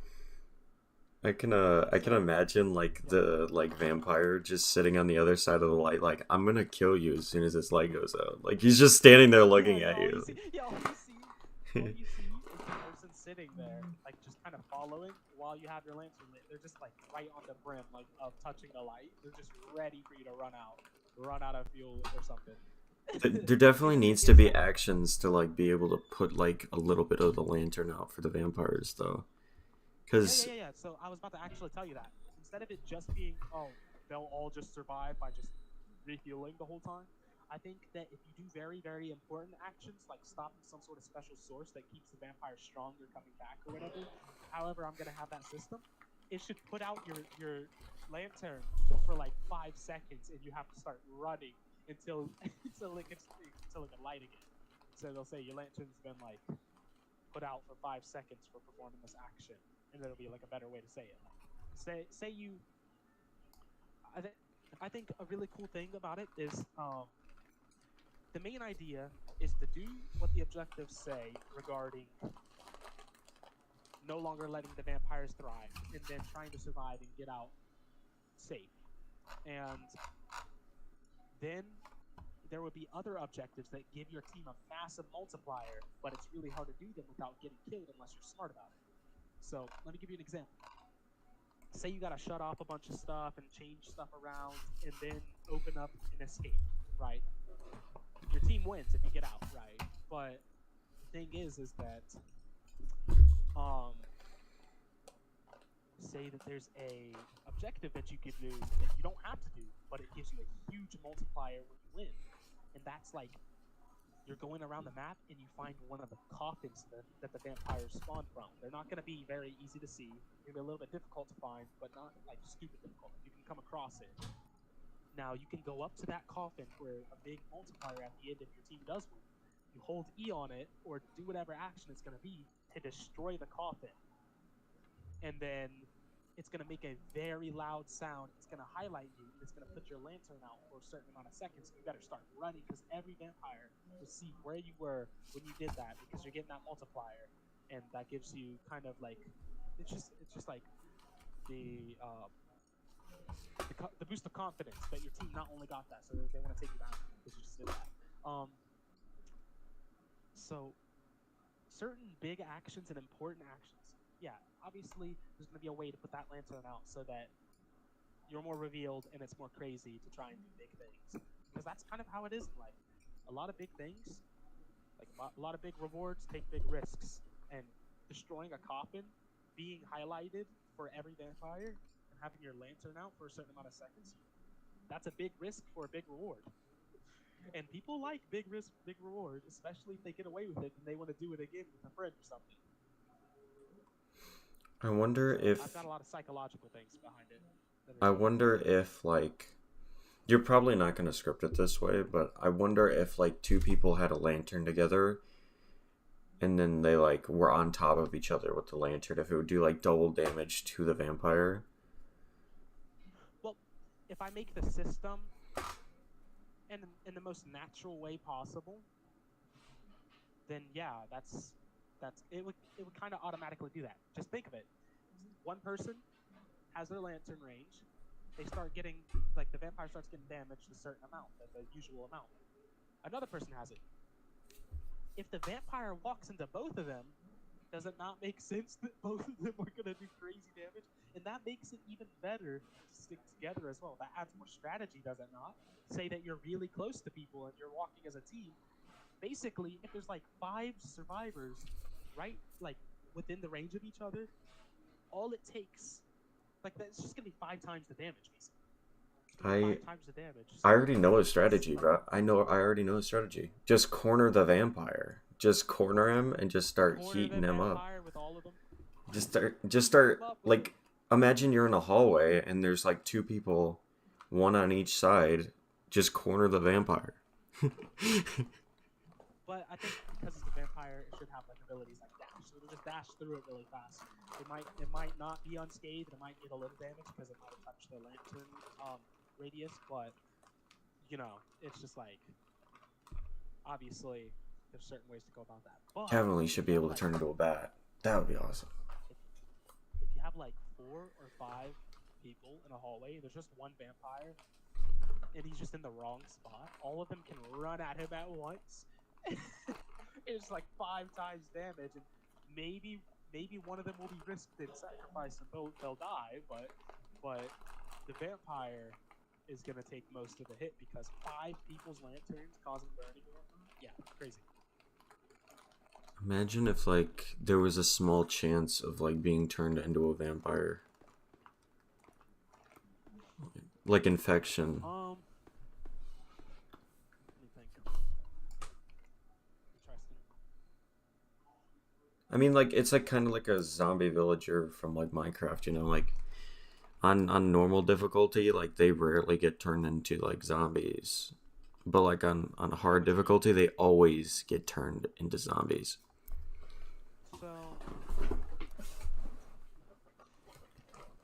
obviously things aren't just as simple as adding an idea like that. You gotta kind of think about the rules of the game and how you can blend something like that in. You don't want things to stick out like a sore thumb, like it's just like broken Legos just kind of being made to work together.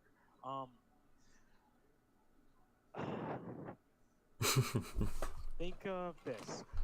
I don't think you're just gonna slash someone and then they're dead and then that's it. I think what it's gonna be is if the vampire attacks them and they reach a certain amount of health, they get down, and then either the vampire can choose to finish it off and like obviously suck the blood and then they're gone for good, or they can try and go after the other person to get 2 people and probably risk losing that other person because that person can get picked up and revived. Not really revived, but just like picked up and back to the base health. And maybe just maybe there can be some sort of investment upgrade that vampires can put rubies into, which rubies are sick because a lot of games have diamonds and coins and whatnot, but if it's a vampire game, you want something that's ruby blood red, so rubies are the currency. That's what I'm thinking. Really cool. So you can invest like a very expensive amount,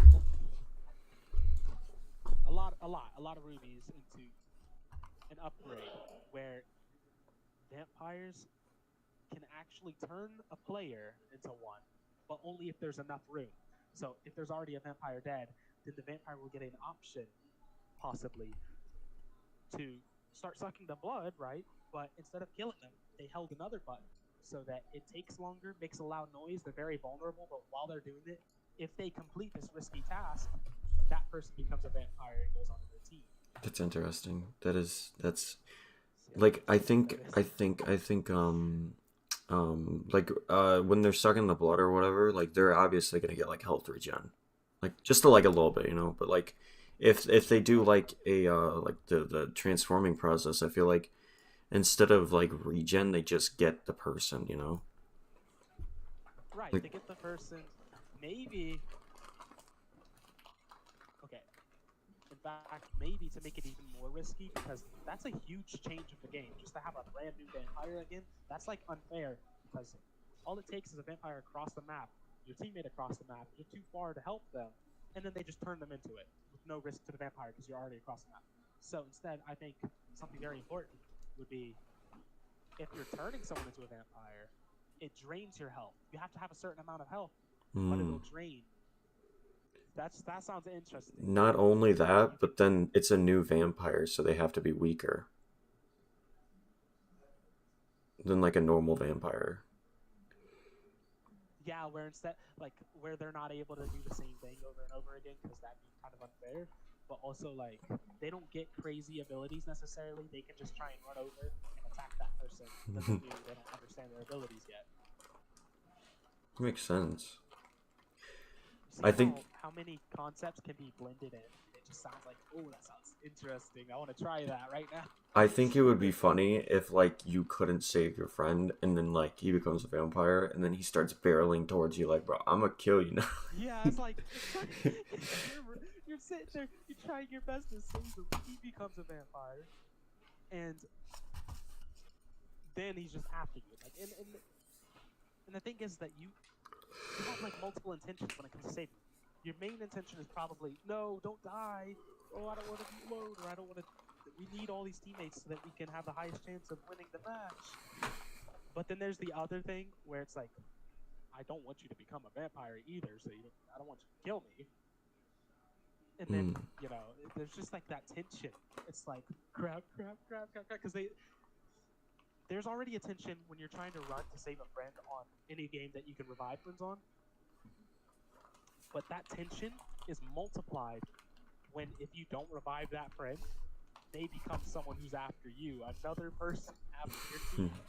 So that tension is like such an important aspect. It's like you got to remember there's like more psychological things beneath what anybody thinks when it comes to game development. It's not just let's make it so you can turn people to vampires. I'm not trying to mock you with that because that's a great idea. But I'm saying, like, obviously, you got to put thoughts on blending it and making it work and work good. Like, oh, that's a good feature. You don't just want something added just because you can do it. You want something added that makes it feel like, oh, I'm so glad they added this. This makes it such an interesting. It's just a crazy dynamic feature that really intensifies the game. You got to know how to turn a simple idea into something that changes the game entirely, like strategy and all of that. Makes it beautiful. Makes it more. I don't know how to explain it. Just when you have more options for strategy, you feel like you can do a lot more. There's only so much strategy you can have in certain games. For example, say there's like Call of Duty or something. You can have multiple people like spread out, corner someone in a building. You can have a few strategies, but there's not as much as if you had a vampire game and you just kept adding dynamic strategies. You don't want to overflood it because then it's going to be a confusing, complex game. But you don't want it to lack. If you want a strategy game with horror and whatnot, dude, you're gonna want to have features that are just the cherry on top of the cupcake. You know what I'm saying? The icing on the cake. I wonder how the weaker vampires would handle when like like normal vampires in your game when like the players do a certain amount of things then like they just become weaker. How would that affect like a weaker person who got turned into a vampire? I think that if you're turned into one because you're being turned into a monster, you should gain significant strength because a weak vampire is stronger than a weak survivor. But they're still not as strong as a strong vampire, right? So they're still going. What it would be is like very, very low health and whatnot. You get turned into one because you were downed and someone turned you into one, right? But you're going to get a significant amount of health more, but you're still not going to be able to do as much as the other ones. They're way easier to deal with. You're still a threat, right? Because you're still a vampire, but you're new, so it's like that's sick, dude. That's a good idea. That's a really good idea that you brought up. Thinking of I think, dude, I'm trying to think of like when I thought of like vampires the first time you brought it up. Have you ever seen like the Skyrim like ultra vampires? Never really got into Skyrim. I tried it a bit, but I just couldn't anymore because nowadays you have such good graphics and other stuff that it's harder to enjoy the old ones that were really good. So The like ultra vampires in that game are like deformed like ghouls, Hmm. but they Yeah, get we like know many better ways about abilities. vampires. Like there's so many ways to go about vampires. That's why it's such an easy subject because, well, it's not that easy. I can't just say it like that because you gotta blend things, right? But because of how many movies and games and stuff make totally different types of vampires, where you can have a normal person or like some beautiful girl in a movie who's secretly a vampire and she kills the voices or whatever. Or you could also have like an entire monster. Like think of like what is it, Morbius or whatever? How he just turns really ugly and scary out of nowhere. I don't know if you've seen that. Or just full-on monsters that they call vampires. Like, because of how open that is, that allows a lot of movement, a lot of room to make kind of your own ideal. Because as long as you're matching the attributes in certain ways to represent a vampire, then you can kind of make it your own way. You know what I'm saying? So that's why I don't have to make the players that are vampires actual creatures. They can just be their avatar, but they have to have attributes that make them scary and recognizable as a vampire. Like Timmy over there is just a vampire sitting at the edge of the light, and he's like, "Please, no lantern." And then like you let go, and then all of a sudden he's charging at you. Well, I want it to be so that you can recognize that one of them is a vampire. Like, sure, it's kind of an interesting concept to make it so that they're almost unrecognizable, but then again, then your strategies, you don't feel as powerful with your strategies if you don't know who is who, which is kind of like there's already games where it's like mystery, who is who, whatever.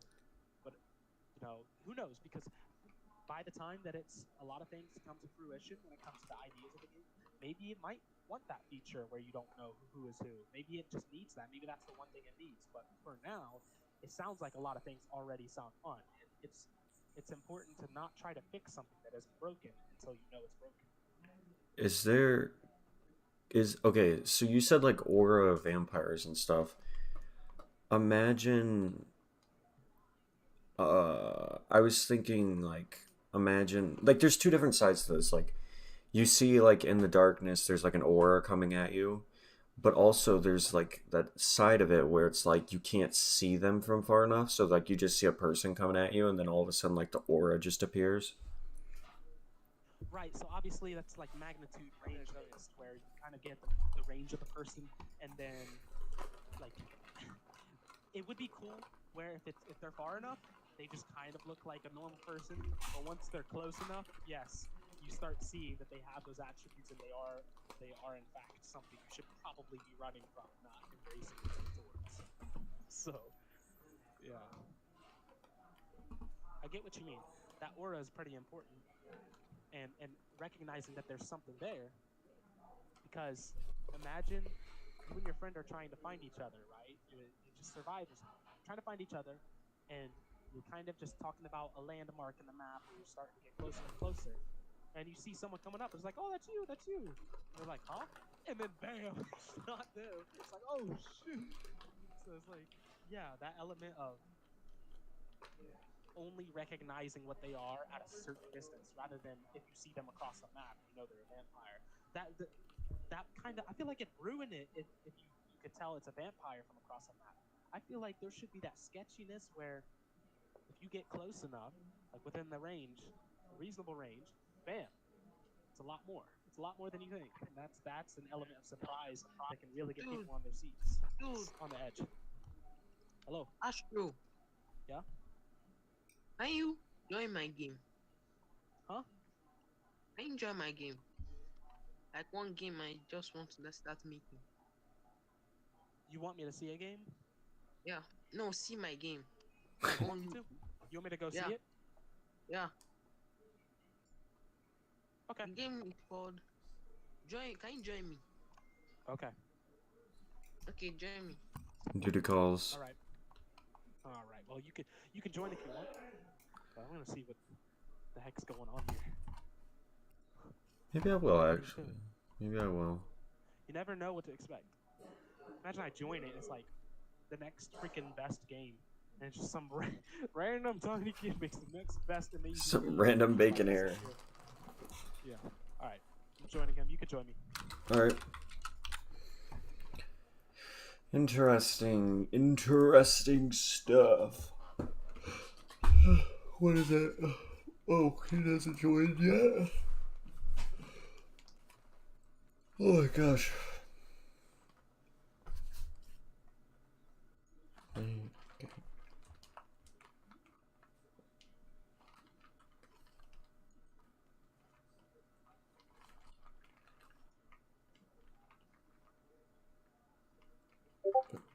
Oh, what?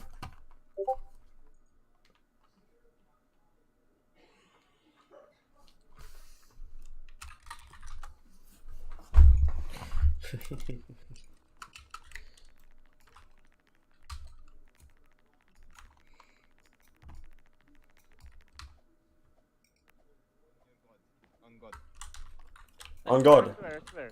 On God. I swear on God. On God. I swear on God. On God. Yeah. On God. I will double it. I swear. What do you Swear on mean? God. On God. Okay. Lepe, alright, Lepe. I'm gonna please show Cruel me your sussy stand. baka. I'm gonna dono you 10 Robux. I'm gonna.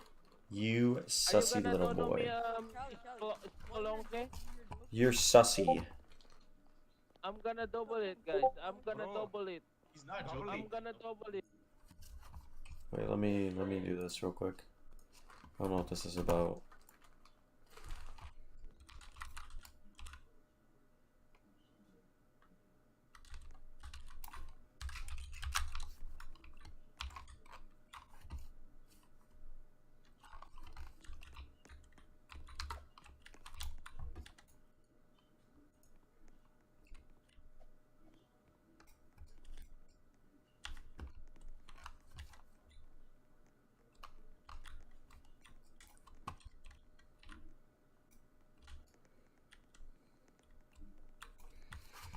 Well, I guess this is a actual game, so let's see.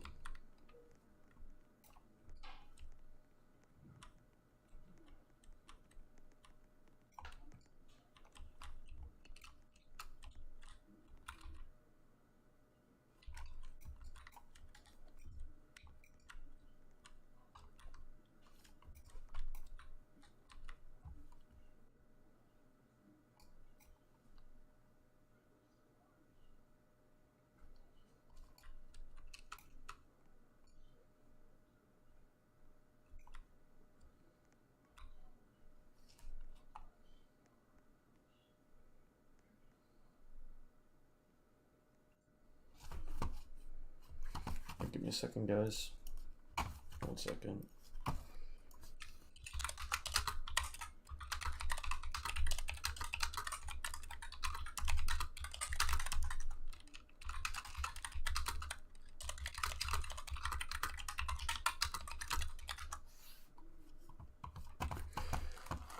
I'm unstoppable.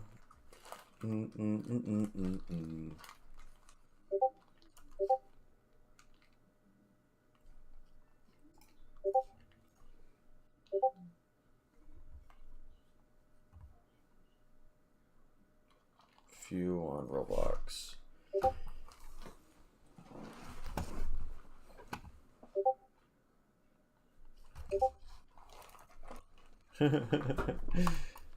Oh my god, dude, that's crazy.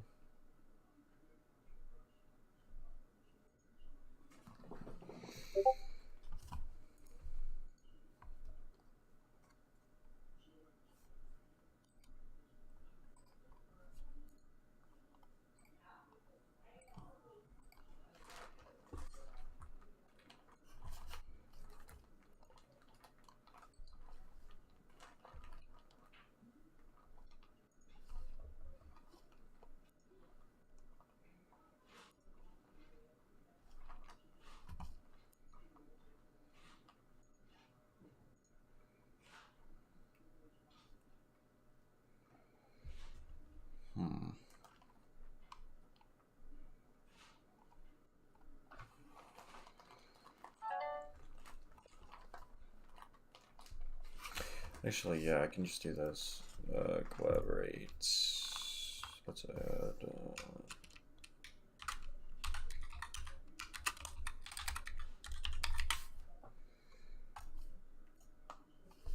No, no, no, no, no. Play.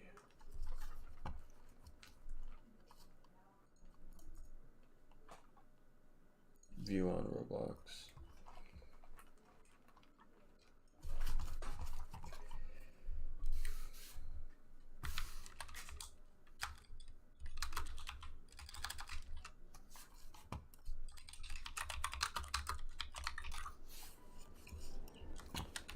Oh.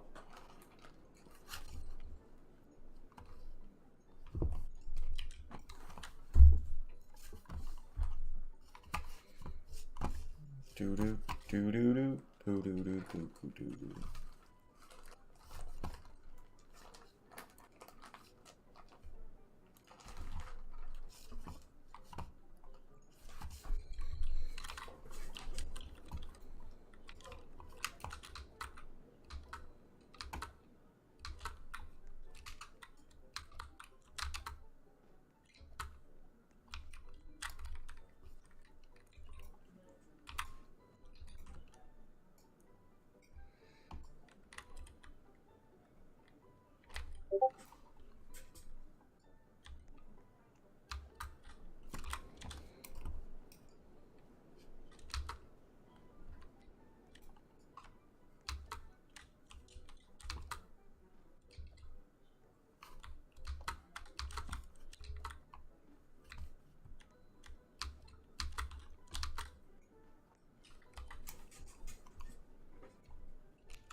The whip and the nay nay.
Funny game.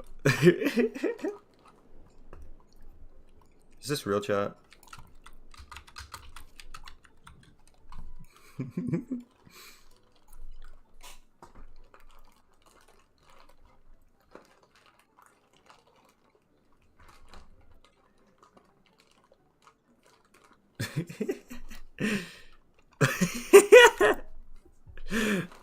Was oh my god.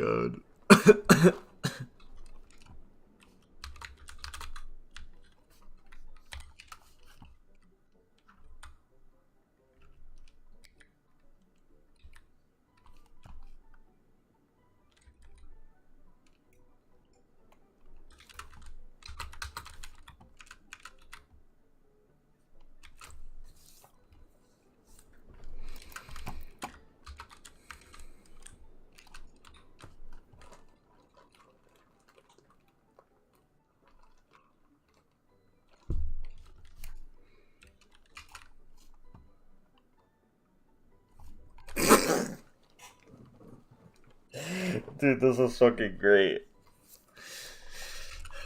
Imagine if I had voice chat in here, though. That would be sick.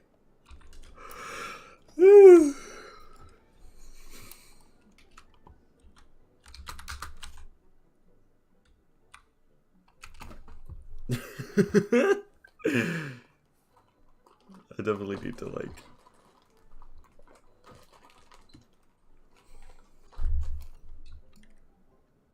Oh, he's typing.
Yeah, I definitely do need to figure that out.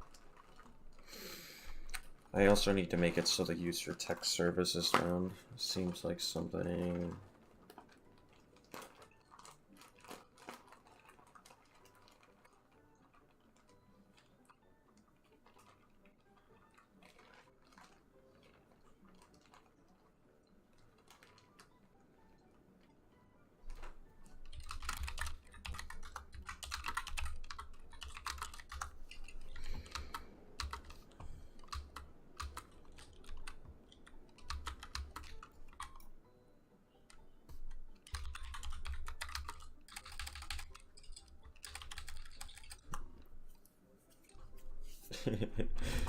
Your journey is supposed to grow in difficulty gradually.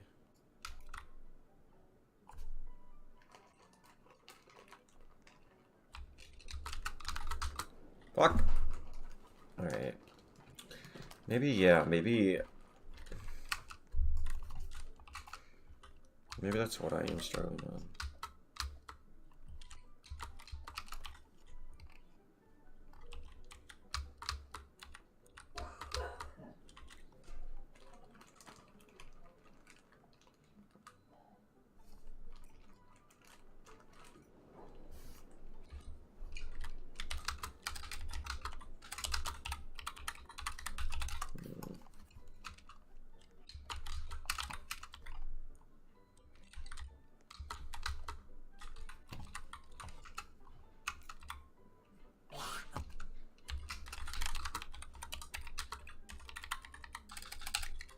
That's almond butter.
Gradual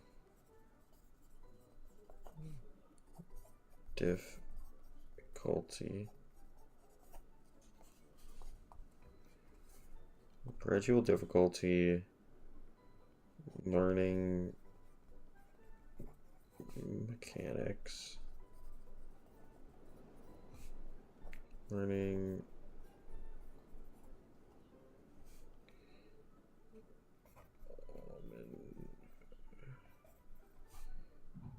butter is bad.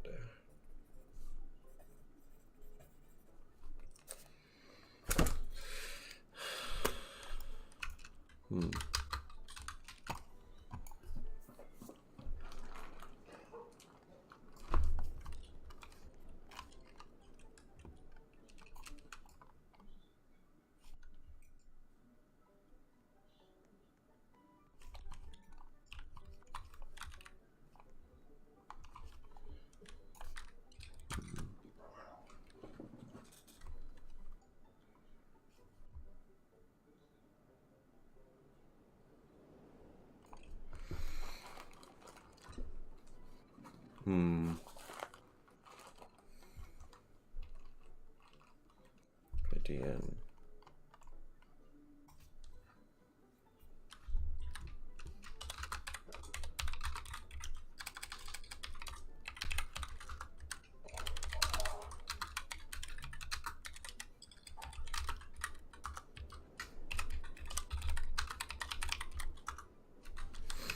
Barely making it past a few of the jumps and I already slammed with the blockage of a ward and progression due to difficulty, yes.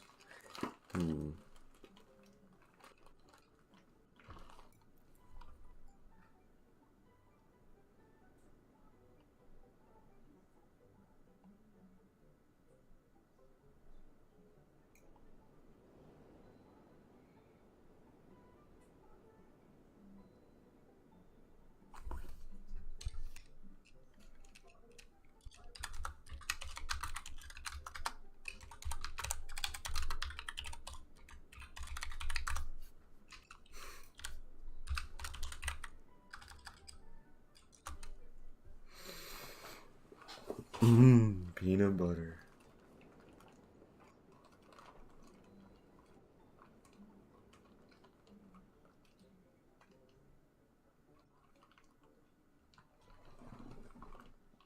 Ha! Okay.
What am I doing? Oh, sorry. Sorry, I was, sorry, bro. Give me a second. There we go. Well, no, actually, no. Sorry, I was working on coding. Let me just put all three into one statement that's not game process. Checking.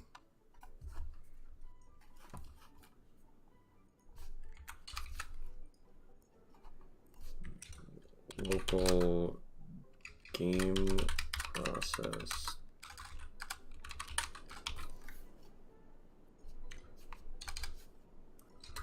equals game.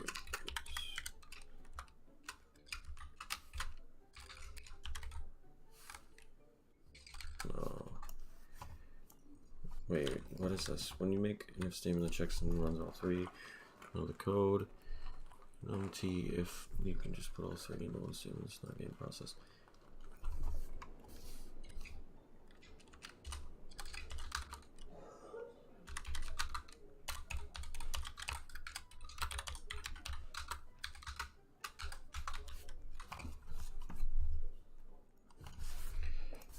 Game process.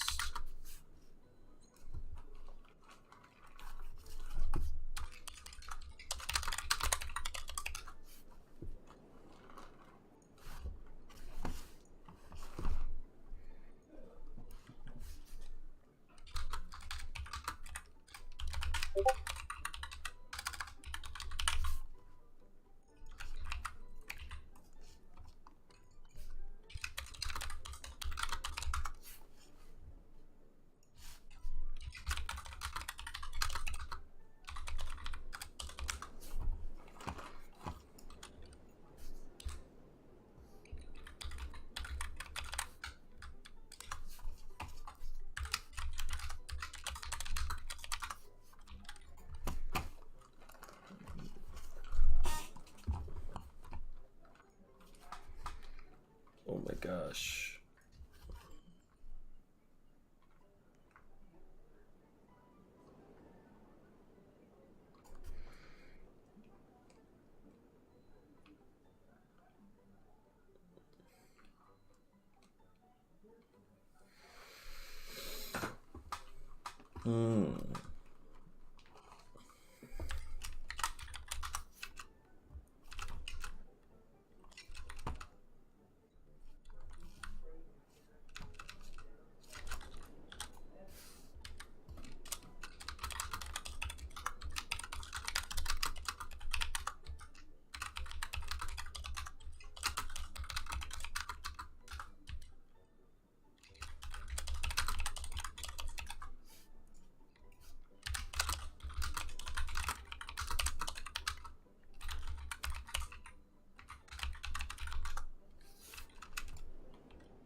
And the user just capture if they chatted, and so make sure there's a debounce to play the animation.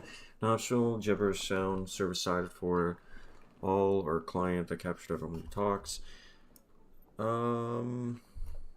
Debounce. If debounce equals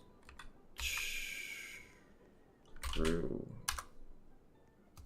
or no, false, and then let me get rid of that. Local debounce equals false.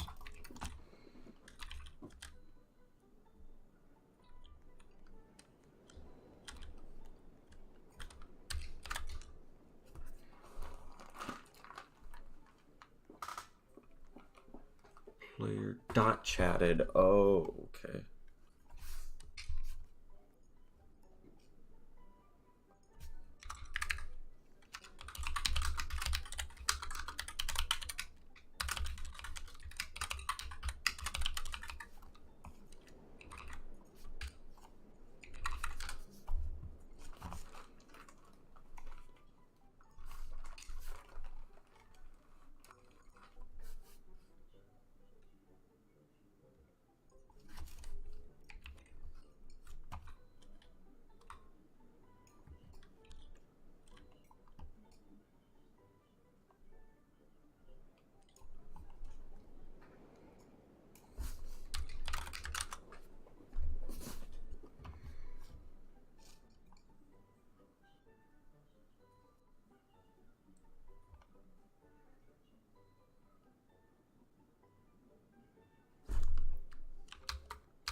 Hmm.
Gosh, dude, I'm actually drowning in code right now.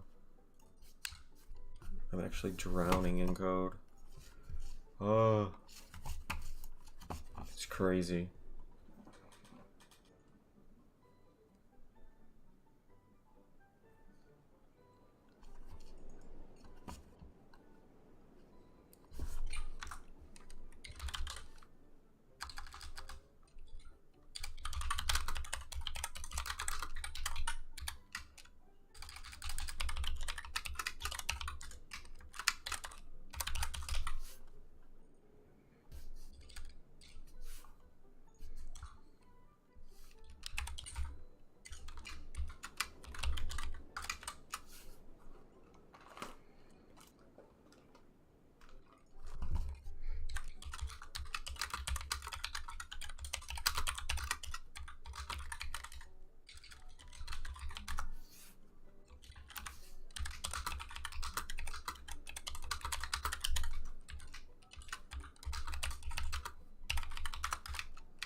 Hmm.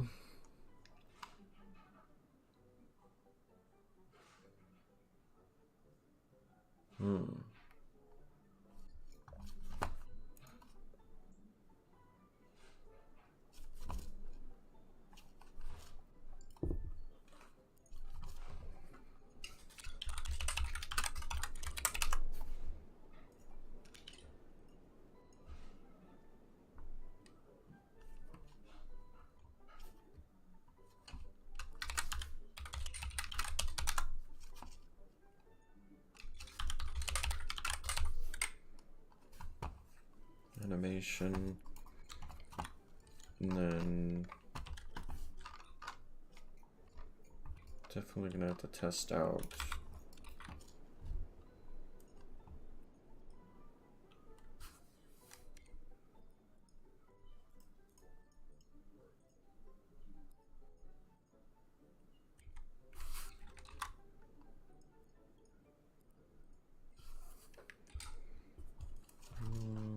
plugins, aligned texture. That might be where.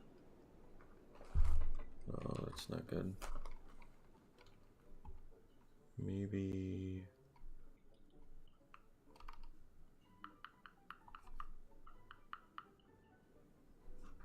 What could I do here? Maybe this one? No.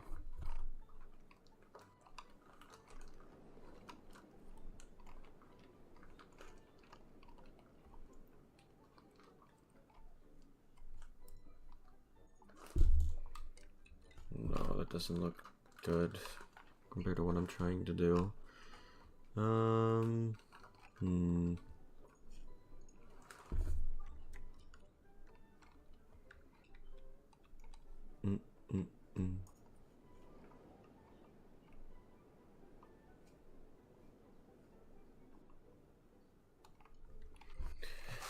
What is... Gosh, dude.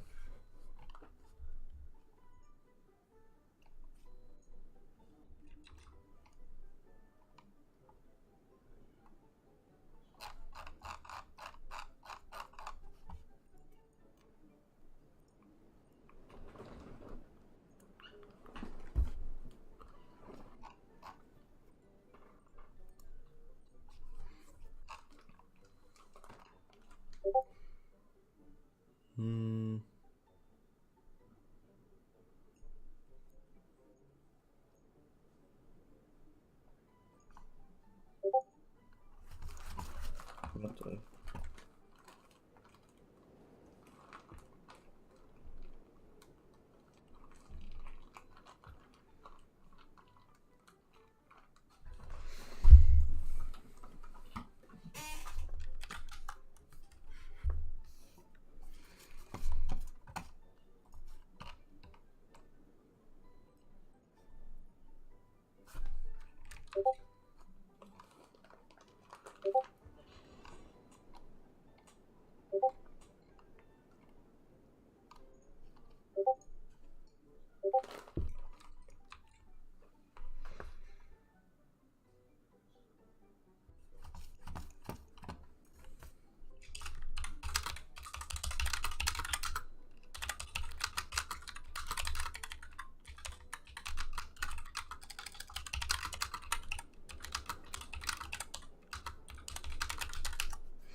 Oof, alright. It's been 2 hours since I started pastramiing. I think I will take my leave. Thank you everybody who tuned in. Like, day 10, live streaming until HAZ3MM donates. It's crazy. It's crazy. Thanks everybody. I will see you tomorrow, day 11. Bye.